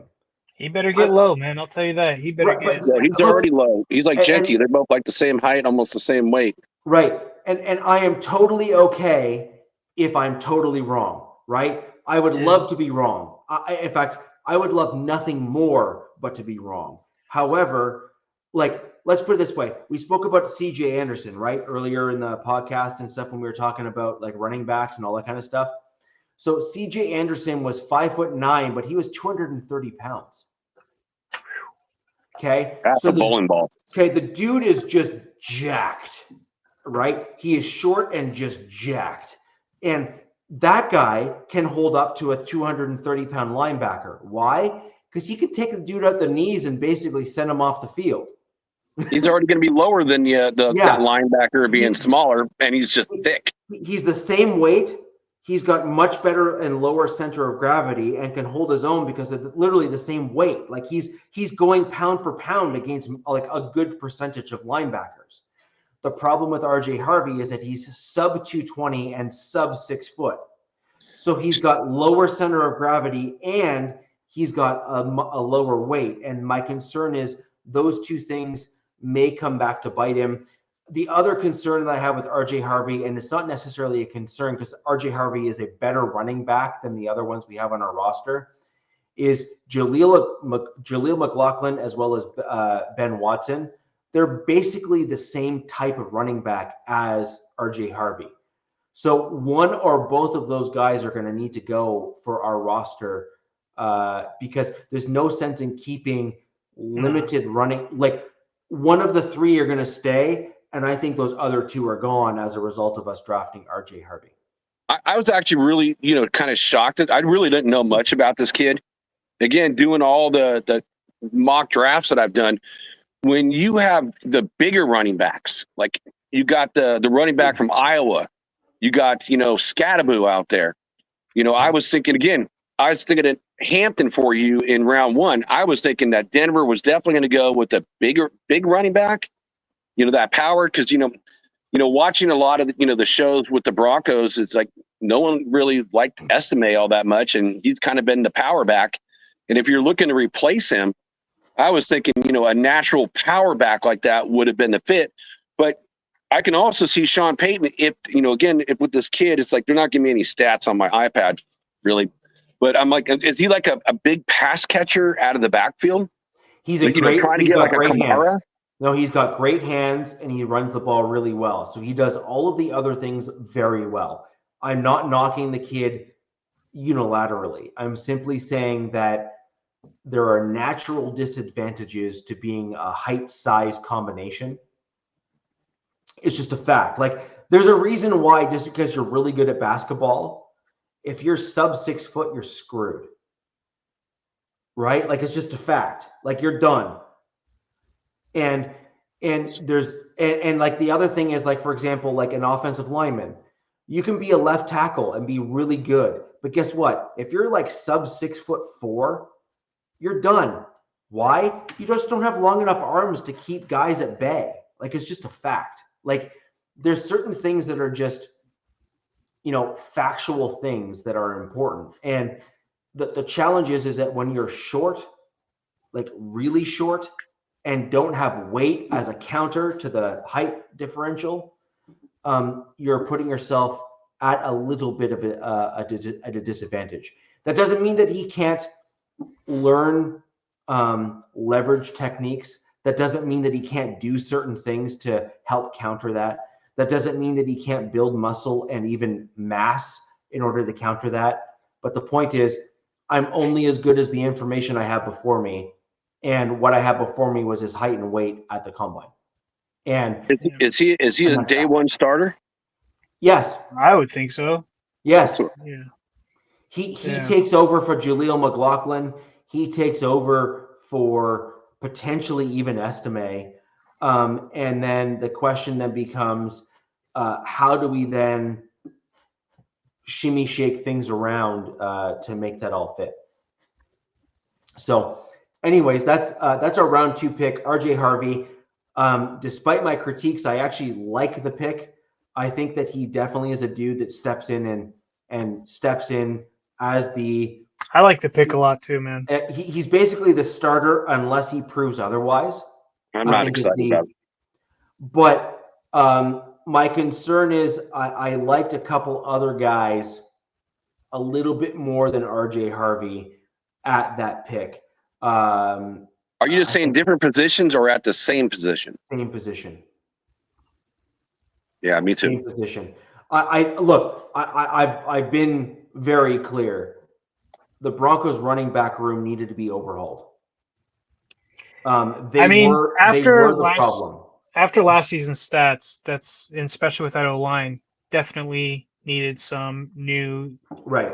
Some type I of don't new disagree on the position. I just disagree on the player. Right. So based on what I said. So look, Sean Payton sees a guy and pegs him into the position and has a plan. Until proven otherwise, I have to trust the plan, especially in these early rounds. Now the question is, does he fit? Does he do the thing? I agree with Victory Lap here, by the way, which is I actually wanted us to trade back up and get Henderson. I wanted us to go back up to the top pick in the second round because I think Henderson was the best, quote unquote, fit for my Denver Broncos. Henderson would have been a great fit for any team. The knock on Henderson is his durability. It's his durability. He wasn't like Genty or Hampton in durability like those guys. So, and he's like definitely probably the third best running back down the draft. Well, he was. He was definitely the third best running back. But the point being for me is with a Sean Payton offense and the medical staff of Denver, I think Henderson would have been the better pick for our team. I think he would have stayed healthy. I think that he was the better fit for the team. Now, we would have had to given up other picks, which we're going to get to in just a moment. But let's blast through this. We don't have a show forever. No. So let's start blasting through these a little faster here, and we'll give our quick 2 cents and then go through. Man. So DZ, go. So at 55, the Chargers surprised me again. First and second round, and they got Trey Harris, Ole Miss wide receiver, 6'2", 205 pounds. This guy was my guy. He was one of my guys, and I was excited that they got him for a couple reasons. One is he gets to play along with Mike Williams, who's only on a 1-year deal, who Mike is that prototypical X guy. And this guy in college only played X. He was an exclusive X receiver. And I believe only T-Mac was the only other guy that played X as much out of all the receivers that were drafted in front of him. I could be wrong. Could be very wrong. This guy isn't the fastest. He's got a very limited route tree, but this dude produces, man. He produces, and he is so good after the catch. This guy, once he gets to that ball, he's not coming down. He's going on. He's either scoring or he's getting, 8, 9 more yards. And another thing I liked about him is when cornerbacks are playing man on man with him or are grabby all over him, he still catches the damn ball. I mean, he's made some of these catches where he's reaching for the ball around the cornerback's helmet and catching the ball. He's really good at the short and deep route tree. It'd be nice to see if they could help him out with intermediate route running area. That'd be great. We'll see what the coaching staff does with him. I'm excited about him. There's some charts out there on social media of there's like all the wide receivers coming into the draft, and then here's Trey Harris, and he's all the way by himself. I mean, it's just what he did. And yeah, I guess his senior year, if you really want to get down nitty gritty, he didn't play against the best competition because like everybody knows, SEC has that like lump of games where they play against and beat 'em up teams. But he still produces, and 150 yards here, 200 yards there. Yeah, I think he got 1,000. Didn't he average 128 yards a game? Something is what I'm guessing. Like yeah, something crazy like that. And another thing about him is he's I don't know. This is something the Chargers did not have last year. They had so many guys in the building that couldn't do this, and I'm happy that he's there. He's got to work on his route running and route tree, in my opinion. And he's not going to have that crazy speed, so that sucks for him. But I'm excited about this guy, especially just like Omarion Hampton, who I thought gets to learn with Najee. This guy gets to learn with Mike Williams. So I think that's a plus, and that I think that it's helping these guys project for year 2, year 3, and on. Instead of coming in there without I think Mike Williams is going to learn from him. I mean, sure, he could, but we'll see. This guy scored really well, too, at the Combine.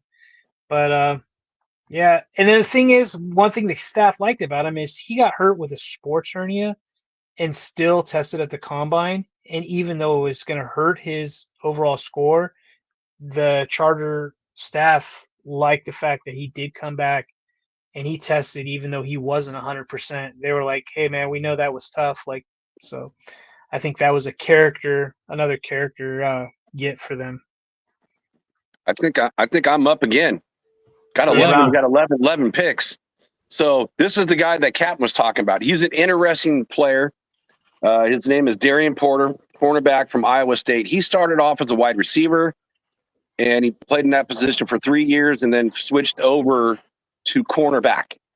So kind of like what Richard Sherman did. And I'm not going to say he's a Richard Sherman, but he's got some of the same traits. He's like 6'3", and he runs a 4.3 40. And he's got a huge wingspan. So I love the pick. He's super athletic. He's off the charts, but he lacks, a lot of time playing in that cornerback position, which is a position that the Raiders really needed because, they let Jack Jones go. So Jack walked. There's a lot of Jack on the show tonight. Damn. We're talking about Jacks. It's a good name. But it's like he's just one of those players, if you can develop him and if he goes to the same trajectory like a Richard Sherman, again, I'm not saying he's going to be Richard Sherman. He's going to be someone, and he's a total Pete Carroll's guy. I mean, you look at, their safeties. They're 6'3", they're 6'4". You're bringing in a corner now at 6'3", almost 6'4". So he just fits a Pete Carroll's defense. And the upside is tremendous. In the way of starting, Thanks, it just depends if they bring anybody else in. Hey, what's up, Carlos? Salute, brother. So it depends if they bring anybody else in. Maybe they make a trade with Miami. I don't know. But he is a potential starter. He's going to have to go against, I forgot the kid's name, They got was a previous first-round draft pick from Miami, a different one, different corner. So we'll see how he does. But the upside is definitely there. Yeah, it's Iowa Cyclones, Jerry Porter. I do remember seeing some stuff on him. Not going to say I'm familiar with him, but I'm going to take your word for it, Jack. Yeah, I'm just reading his stats now. He's 6'4", 200 pounds, 4'3", 40. 6'4". Holy shit. Wow. That is definitely a Pete Carroll guy. Holy crap. Yeah. So as a corner, he'll go up against all those bigger wide receivers, that's for sure. Are you on the NFL page by any chance? No, I'm on ESPN.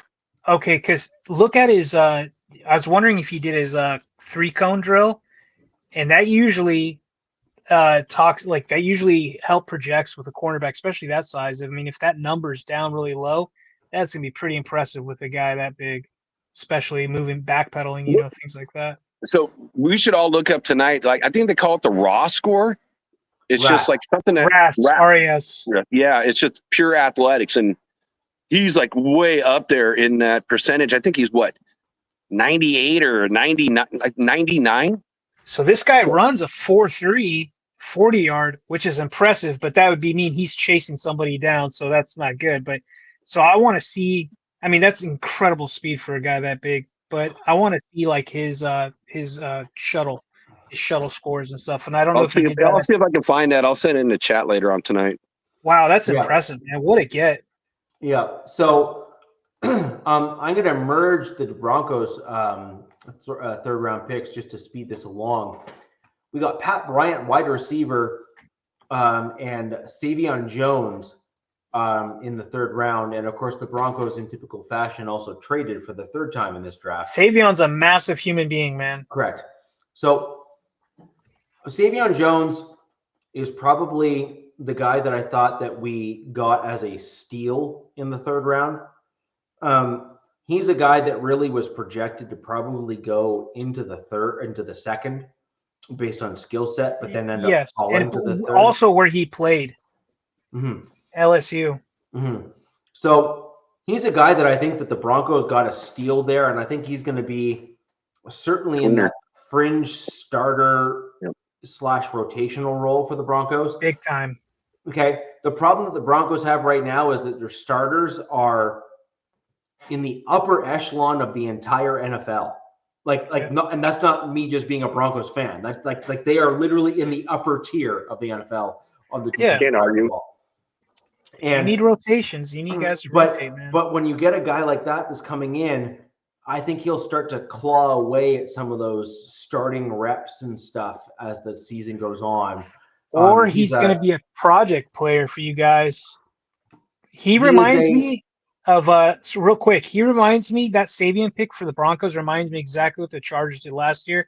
They got a guy, Justin Aboigbe from Alabama, big, massive DN type of guy who didn't get that much playing time, and I think they're grooming him to take that next step, maybe into the next following season, which I could see that might be for Savion Jones, just due to his size and his bend and stuff, things I've seen about him. I see him taking over for potentially Zach Allen, who I think is going to command after this season more like big time dollars. And I think Savion, and that'll be a comp pick for the Broncos. I think they're going to let Zach Allen walk. I think they're going to bring in some of the depth guys we got in this year's draft. And just real quick on Pat Bryant, I like Pat Bryant. I think he's a great pick for the Broncos. I think he is a lot of people like him. A shorter, faster, better version of Little Jordan Humphrey. Kind of does the dirty work of a wide receiver, kind of as we spoke about your pick there, Jack, with when Jack was here earlier, because, why not just use the name Jack a whole bunch of times on the show? Because that's pretty much the way things are. I think that's the way things are going today. But so Pat Bryant is a guy that does incredible work in contested catches. Really does incredible work there, has great ball control. I kind of see him as a smaller version of Tim Patrick. but filling the role of little Jordan Humphrey. So for Broncos fans, that's kind of where I believe Pat Bryant is going to fill that role, which is that kind of dirty work wide receiver role that Sean Payton loves to have in. Was he Illinois? Is that Pat Bryant, Illinois? Yes, he's Illinois. Yep. Yeah, he's Illinois. Yeah. And so Pat Bryant, I actually like the pick. I do think that the Broncos maybe took him a little early than he probably otherwise should have gone. But there was other interest from other teams, and I think the Broncos knew this, and they simply just said, like, we need and are looking for kind of that mold. And if they're, if he's the best in that mold, then you take a need a little earlier than a guy that you like to have instead. So overall, with my Denver Broncos 3rd round pick, I think on the surface, we drafted him too early. Honestly, as long as he works out, like 3rd round, 4th round, like, does it really matter if he ends up becoming a second, like a wide receiver 2nd or wide receiver 3rd? Like, at the end of the day, like, if he can produce even part or half of what he did, kind of like what he did in college, you're going to take that every day of the week. So, I mean, more young weapons for Bo Nix, man. Yeah. So, I mean, I think we probably could have got him a little later, but you don't risk it when you think that there's other interest out there. So I think the Broncos did a reasonably good job, because I think Savion Jones is a guy that the Broncos were targeting, and then we ended up packaging picks in order to nab such Savion a unique Jones. prospect, man. Yeah. Richie, he's so unique. Yeah. I'm really curious to see how they use him. Yeah. So, anyways, that's the thing there. So we're gonna go ahead and That's up. And all right, go over to you. You're 3rd.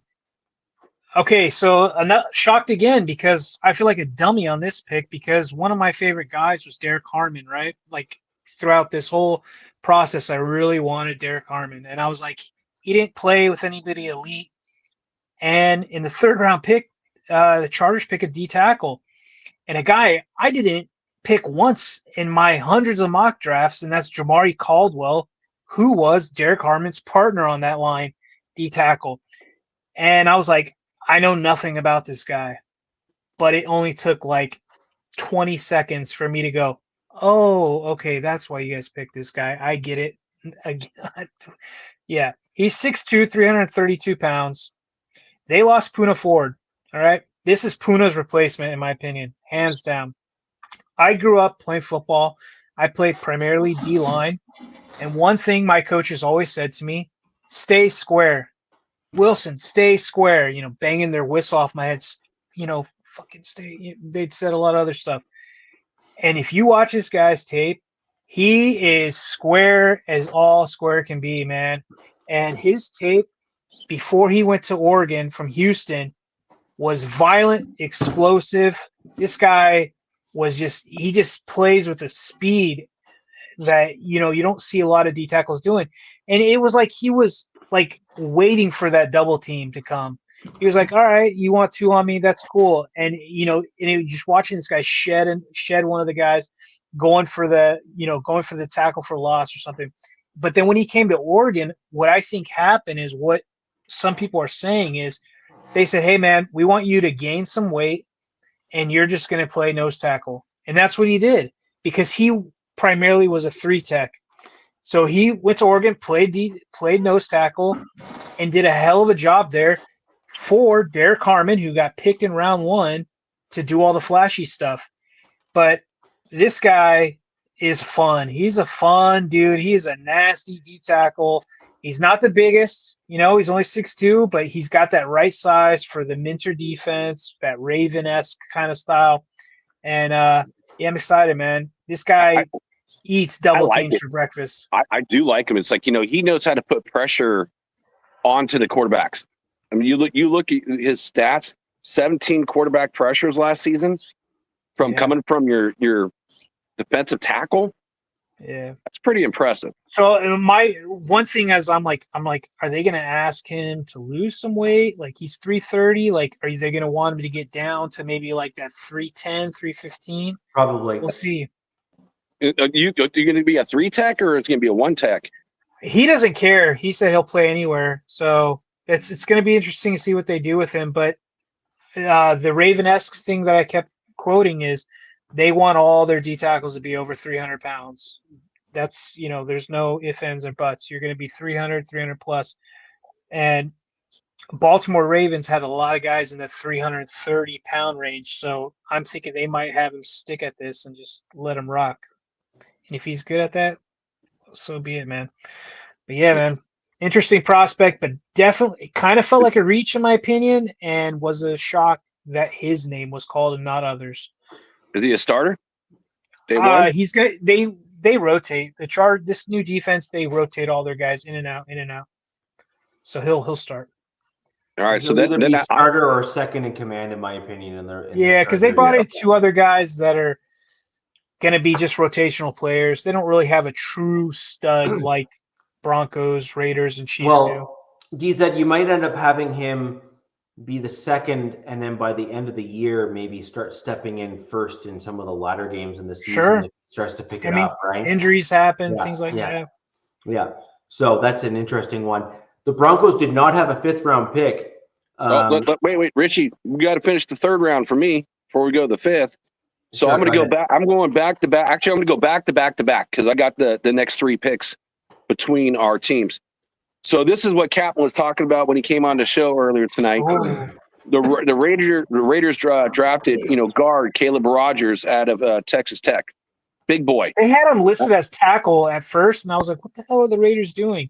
But then they went guard, and I was like, Well, here's the thing. When part of the reason, again, that score, that athletic score, look at it. He's like in the 95th percentile or something like that. Wow. He's played all 4 positions, everything but center. So he's played at all 4. So he's versatile.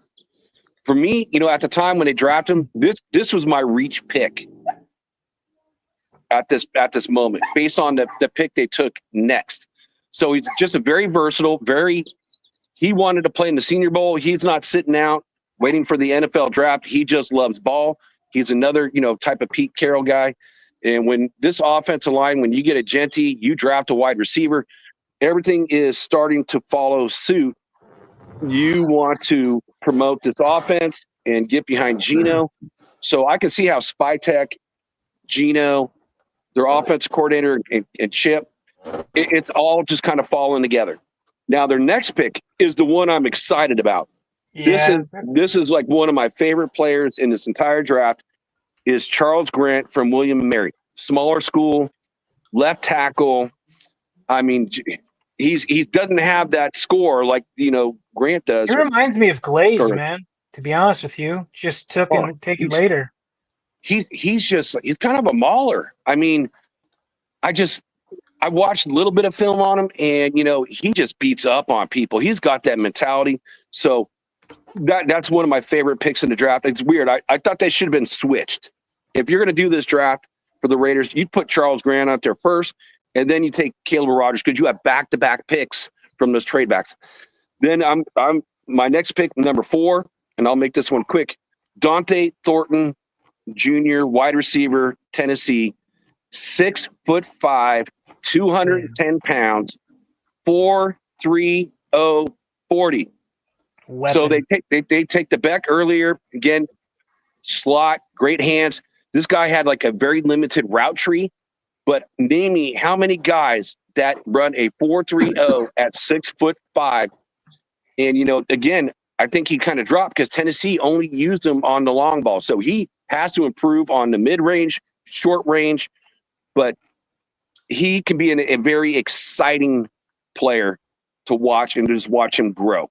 So watch out for this kid. He's gonna terrorize a lot of teams this year. That's for sure. Yeah. So I try to make it short and sweet because again, we got to move on. Good stuff. So who's next? Is that you, Richie? So I had no 5th round, and then I jumped. Wait. I have one more. Sorry. After Thornton? Yeah. We got Tonka Hemingway. Oh, yeah. So defensive tackle, South Carolina. So, again, we like to build from the trenches. I don't know. I'll be honest with you. I don't know a lot of them, but he's averaging about like 3 3 in a sacks, a year, just defensive guy. He's a little undersized, but again, he's got a C on his chest, and he doesn't get hurt. Just another kid that loves ball. Again, You got a guy later on that I like even more than him. Me too. And Yeah. I think that's why I didn't really focus on Tonka Hemingway. So, all right, move on to number 5 or 4th round after 135. Who would that be? Well, we're already, so the 4th round, I'm going to go 4th, 5th, and 6th for the Broncos. And then we'll kind of have you do the same, and then we'll just do the quick recap on 7th round, guys. Okay. So in the 4th round, my Denver Broncos got Q Robinson. He's a tweener. He is a guy that's a pure pass rusher, but is a stud on special teams.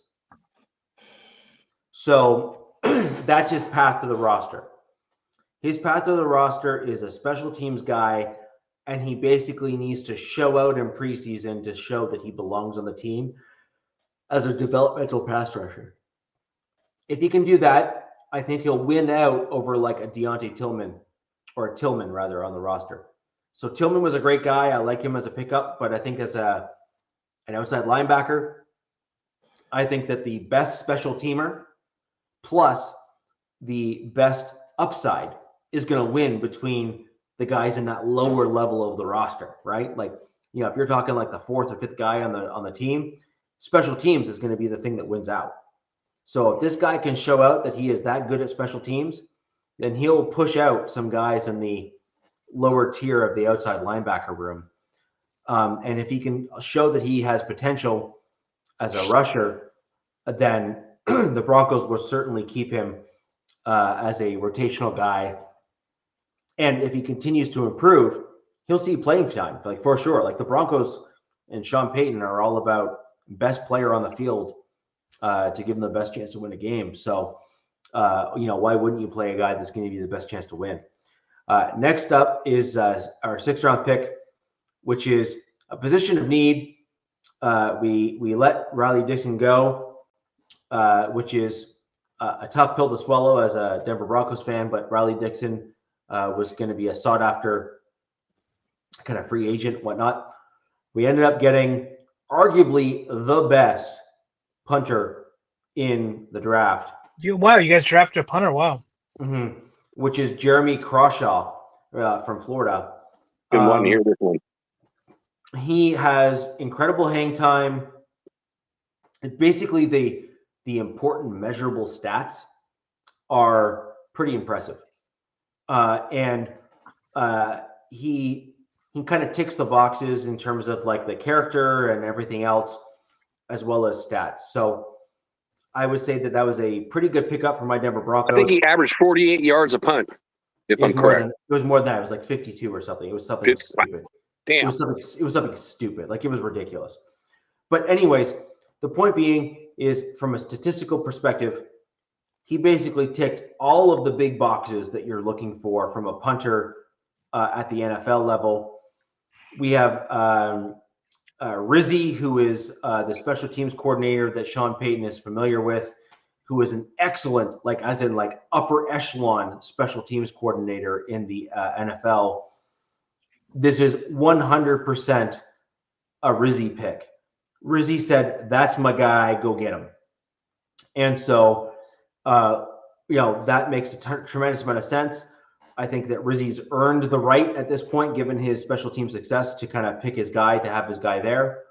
So I am not upset with the pick. I think it's unusual that a punter gets picked, in the 6th round, for example. Can you just imagine him kicking in Mile High, how far that ball is going to go? It's not so much how far it's going to go as how high it's going to go. Yeah, and then how long it stays up there. It's the height, right?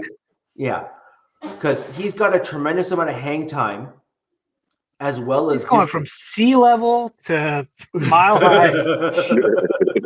Wow. So, again, important pieces there. I think he's the right fit for the Rizzy kind of special teams kind of mold, etc. And I think that's fine. I have no issues with that at all. It was a position of need for the team. And I think too many football fans don't truly appreciate the importance of a really good punter, because that can flip the field for you. That can pin teams back, at specific spots. That can there's just so many benefits of having a really good punter like that. Also, obviously, a field goal kicker is another big deal, right? Because that's points on the board. But I think a solid punter like that can really elevate your team if you can pin guys back the right way. So I am not upset with that pick whatsoever. And then that's going to shimmy shake over to you, DZ, and then we'll finish off with Jack, and then we'll do a quick recap of the 7th round. Well, in the 4th round, the Chargers select Kyle Kennard, edge out of South Carolina, and that's another one of my guys. Yep. And he's 6'4", 254. He's got 34-inch arms, long arms. But I knew that this team needed some juice on the edge. They didn't have it. And this is what this guy's going to bring. He's going to bring that speed. He's got a great motor. The problem with this guy is he can get bullied. So he can get bullied and he can get, manhandled, because he's not, it might be his build, or it might be his strengths, but he Tooley is 6'4", but he's like 290, plays at like 280, 290 on the other side. And I don't know what Khalil's at, but Khalil Mack doesn't let anybody bully him. But this guy brings juice. He's got speed. I see him as a situational guy. The first year, they're going to groom him. They're going to get him. He's going to be a workout warrior. He's a 5th-year senior. It's kind of a red flag. But anyways, I like him. He's definitely needed some speed and some juice on that. And then the second guy is a lot of fans are really excited about, just from his highlight film. And I didn't know anything about this guy, but it's a another wide receiver, Keandre Lambert-Smith out of Auburn, came from Penn State, 6'1", 190. But he runs a 4.37, so he's fast. He's got speed.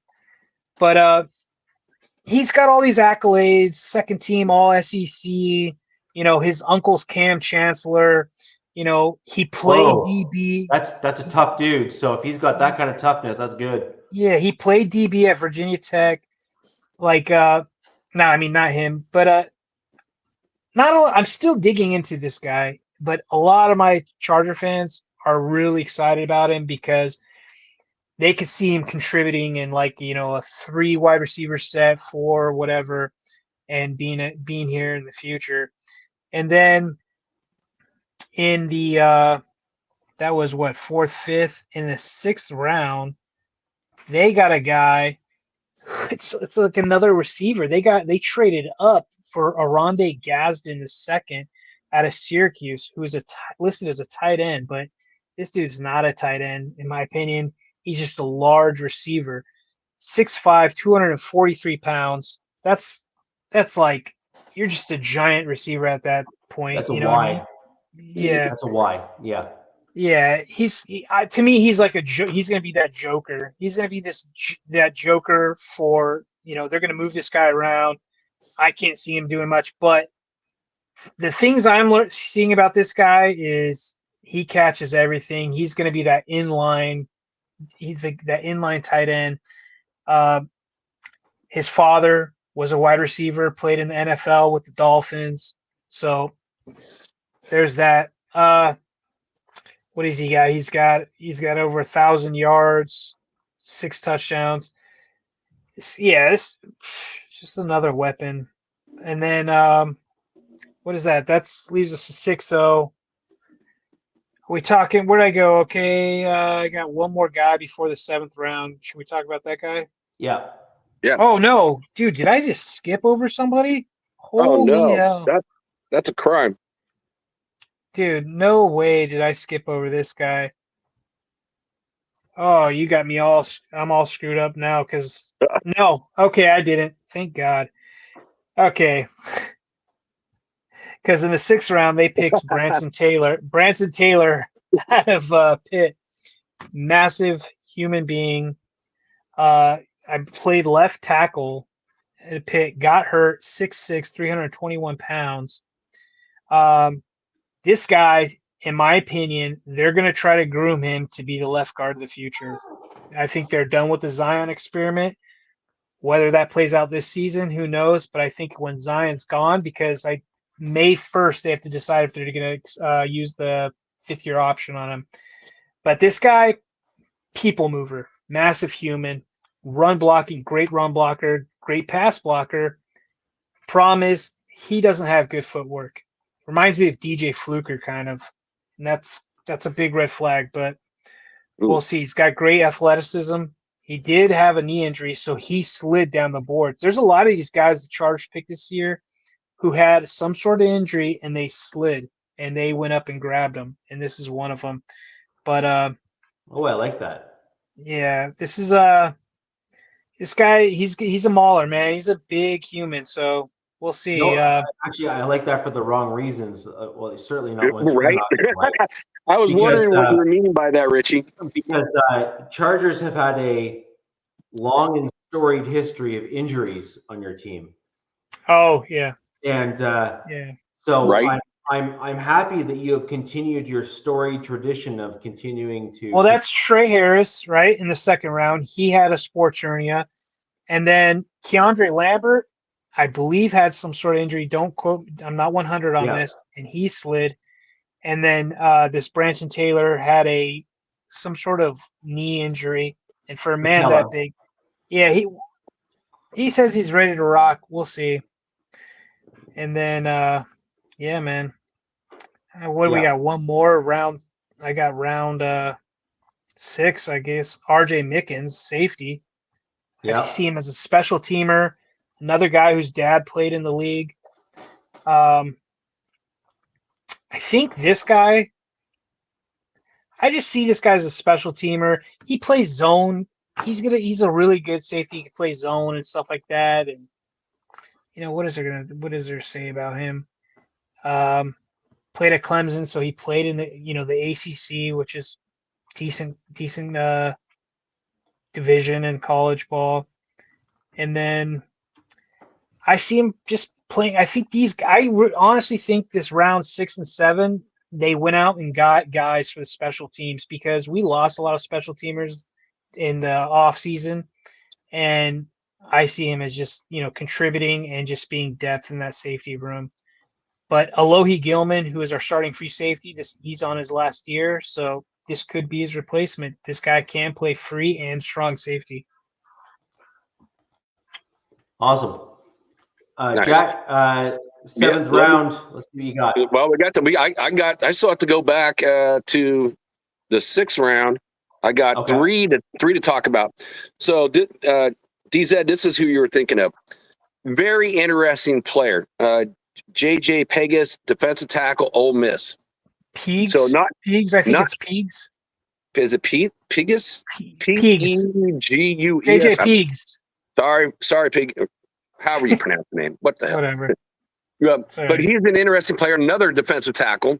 So they addressed the offensive tackles with 2, defensive tackles with 2. But what makes this guy very unique is he also played fullback. So you're talking, and a guy is like, I think he's like 285, somewhere in there.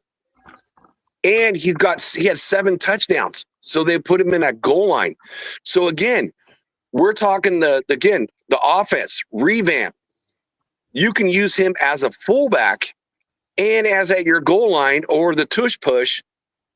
I mean, that offense is now going to be scary with the players that they've just added on to this roster. So he's a very fascinating. I think it's going to be very fun to watch as a big boy doing that. Yeah. And then this one was really interesting to me was Tommy Malott. Round 6, 213 overall from Montana State. Quarterback he's going to be transferred over to being a wide receiver, punt returner, kick returner. The comp on him is Julian Edelman is the comp. 5'11", man. Wow. And he runs a 4.39 40.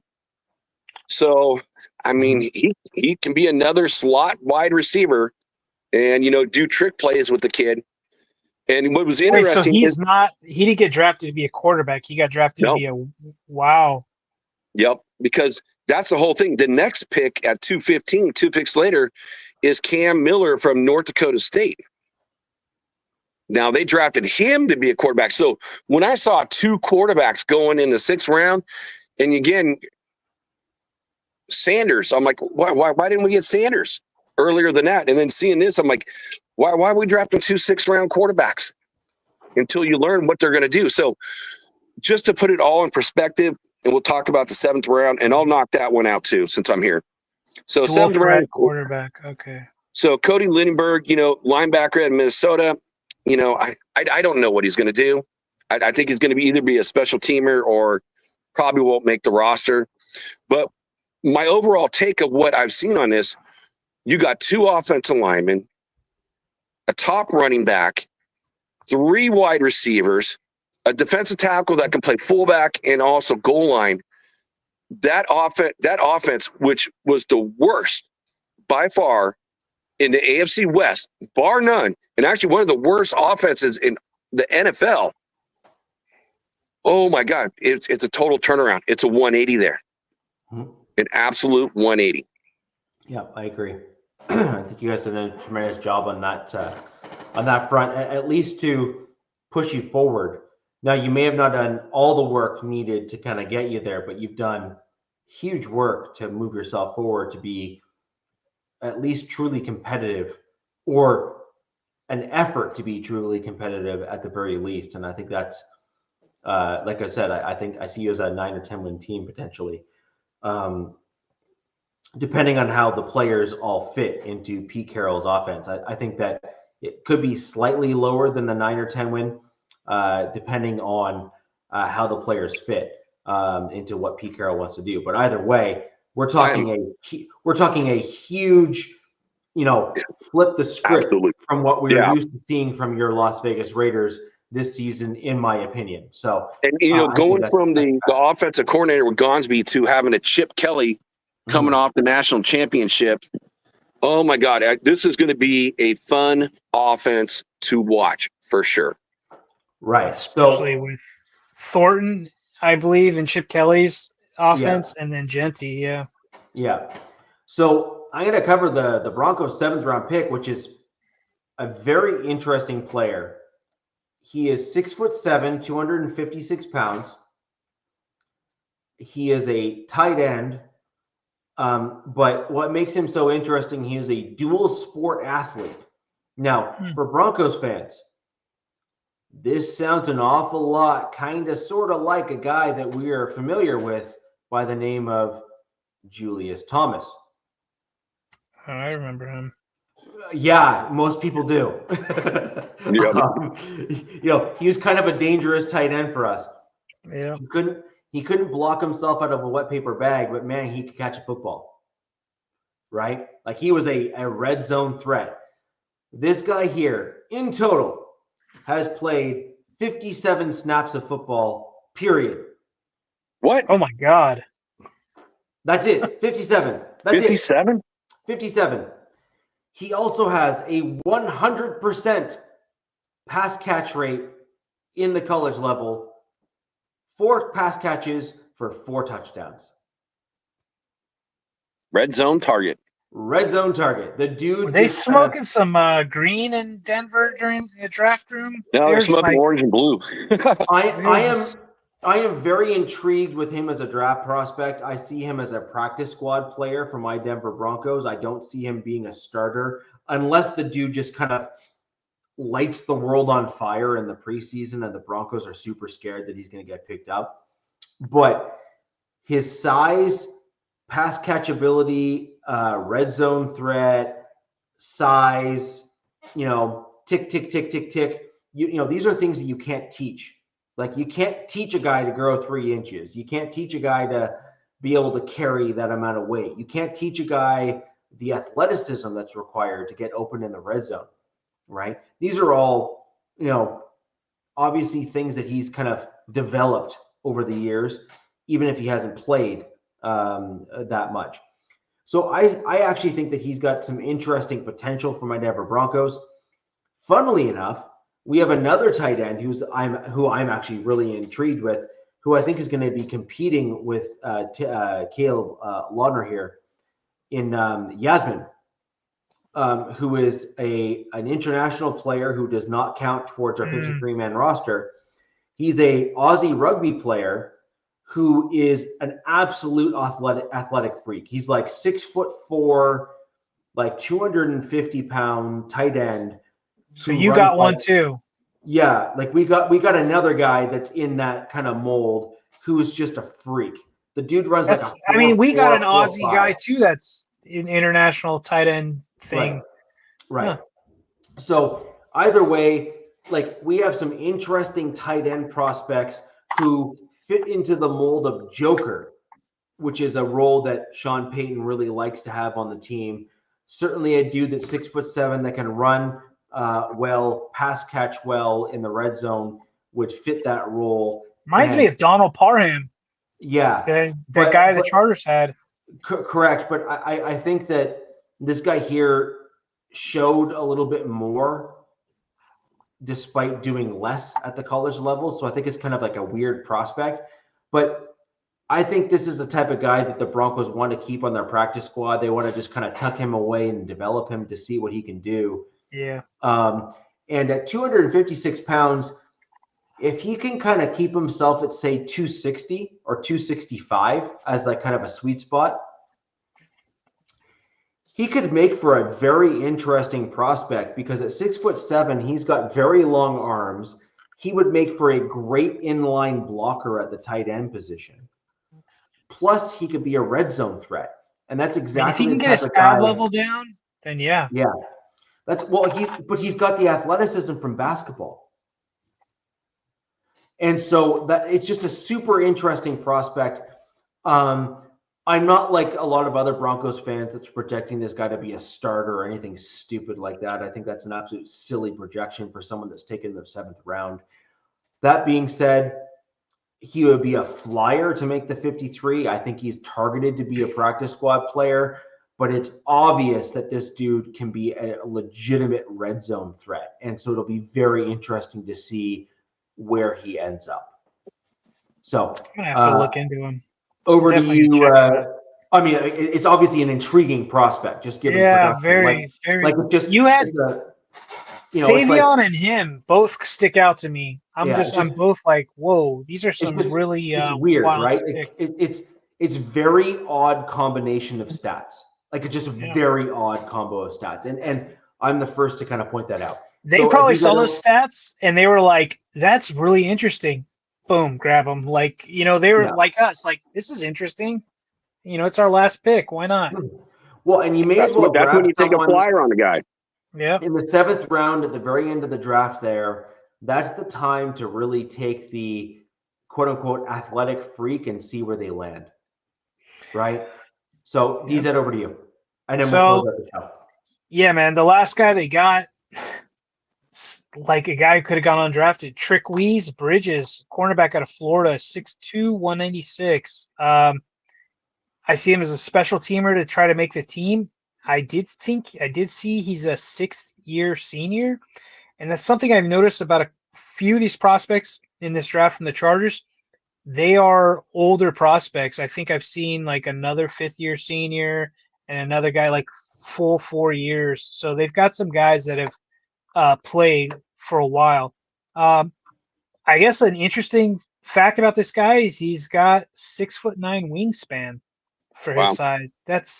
Those are some super long arms. But other than that, I think he's just going to be fighting for special teams, and it's good to add corners. I wish we kind of added another corner in this draft. But we'll talk about next week, like you said, Richie, the UDFAs, they did get some. They brought in some more guys, and there's some UDFAs I'm really excited to talk about. More than probably some of these guys at the end of the draft that the Chargers grabbed that I'm kind of just like feeling about, this Trickweeze Bridges, who knows? I'm not really seeing anything, but it is what it is, man. I agree. So next week's show, guys, we're going to do a majority portion of our show on our UDFAs because there is anywhere between, 15 and 20 of the UDFA guys on each of our rosters. we have a storied history, as we spoke about earlier in the show, of UDFA prospects in our division. And so we're going to go a full show on the UDFA prospects and who we like, who we don't, and who we think is going to probably get rotated out. Because UDFAs are quite common to get rotated out of the roster pretty quickly if they don't fit the mold of what the coaches were hoping for, just to try and get other guys in to fill those spots. My Denver Broncos overall in my draft, I'm happy but unhappy. I think we didn't get a certain group of guys that I was hoping to. I think that the Broncos are closer to being a winning franchise overall and being truly competitive. I would have liked to see a package of picks to kind of consolidate our draft to get really quality guys as opposed to volume. That being said, depth on a roster means great special teams, and it also means that you're trying to plan for your future. I am somewhat concerned that our trenches are going to suffer as a result of overall what we have done, because we didn't draft the upper tier of guys, and traditionally the upper tier of guys are the ones that truly generally hit on in the upper tiers, like the first and second round of the NFL draft. It's just a statistics thing. Call me a fat guy or whatever. My general grade for the Broncos is between a B+ and a C-. I'm still honing in on kind of, C- sounds harsh, Richie. Dude, who do you think I am? I'm always that. Facts. Prove me otherwise, and I'll be happy to change my grade. Give him a D. I gave you a C+.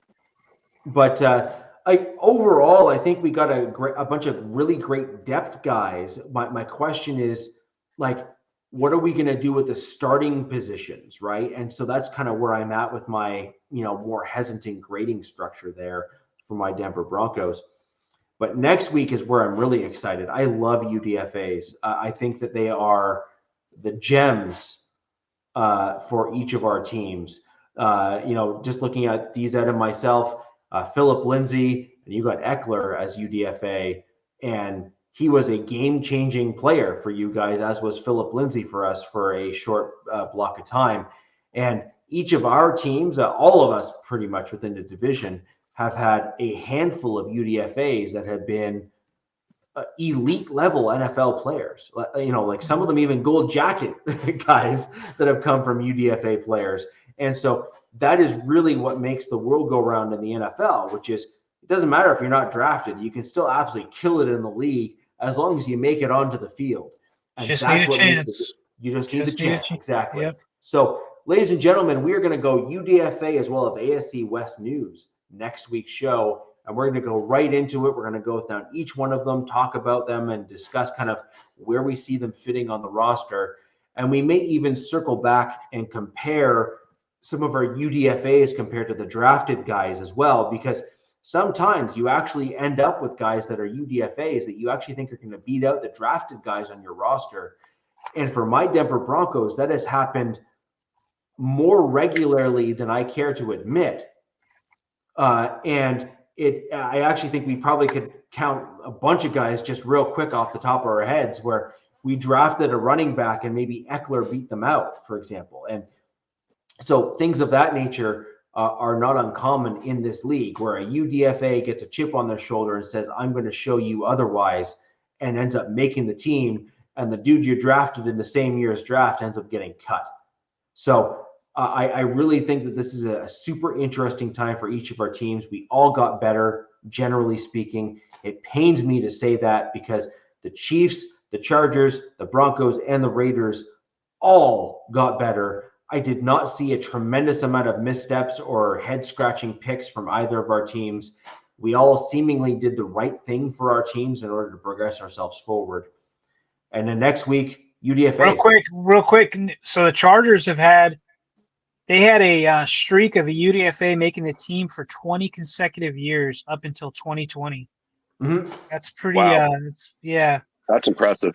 Yeah, but that's what I'm saying, is that a lot of people don't realize the UDFA streaks that the AFC West have had. They are among the best or vaunted numbers across the entire NFL. Shit. Antonio Gates was a UDFA. Yes, he was. Oh, my God. Yeah. But that's what I'm saying. Like, most most people, he's a Hall of Famer. Like, let's just call a duck a duck. I mean, Hall of right? Fame game. Yep. Yeah. But anyways, ladies and gentlemen, until next week, where the West Side is the best side, where I promise we will go all the way down the rabbit hole. Watch the balloons. Peace. Yeah. Oh no, it's And not happening. They're not happening. There we go. There we go. Why this happens? All I right, have no guys. clue. Fast lane when I pass in the street, bag of money in the passenger seat. Tempo's been asking for me on the road from the west to the east. Way up, I might never come down 'cause the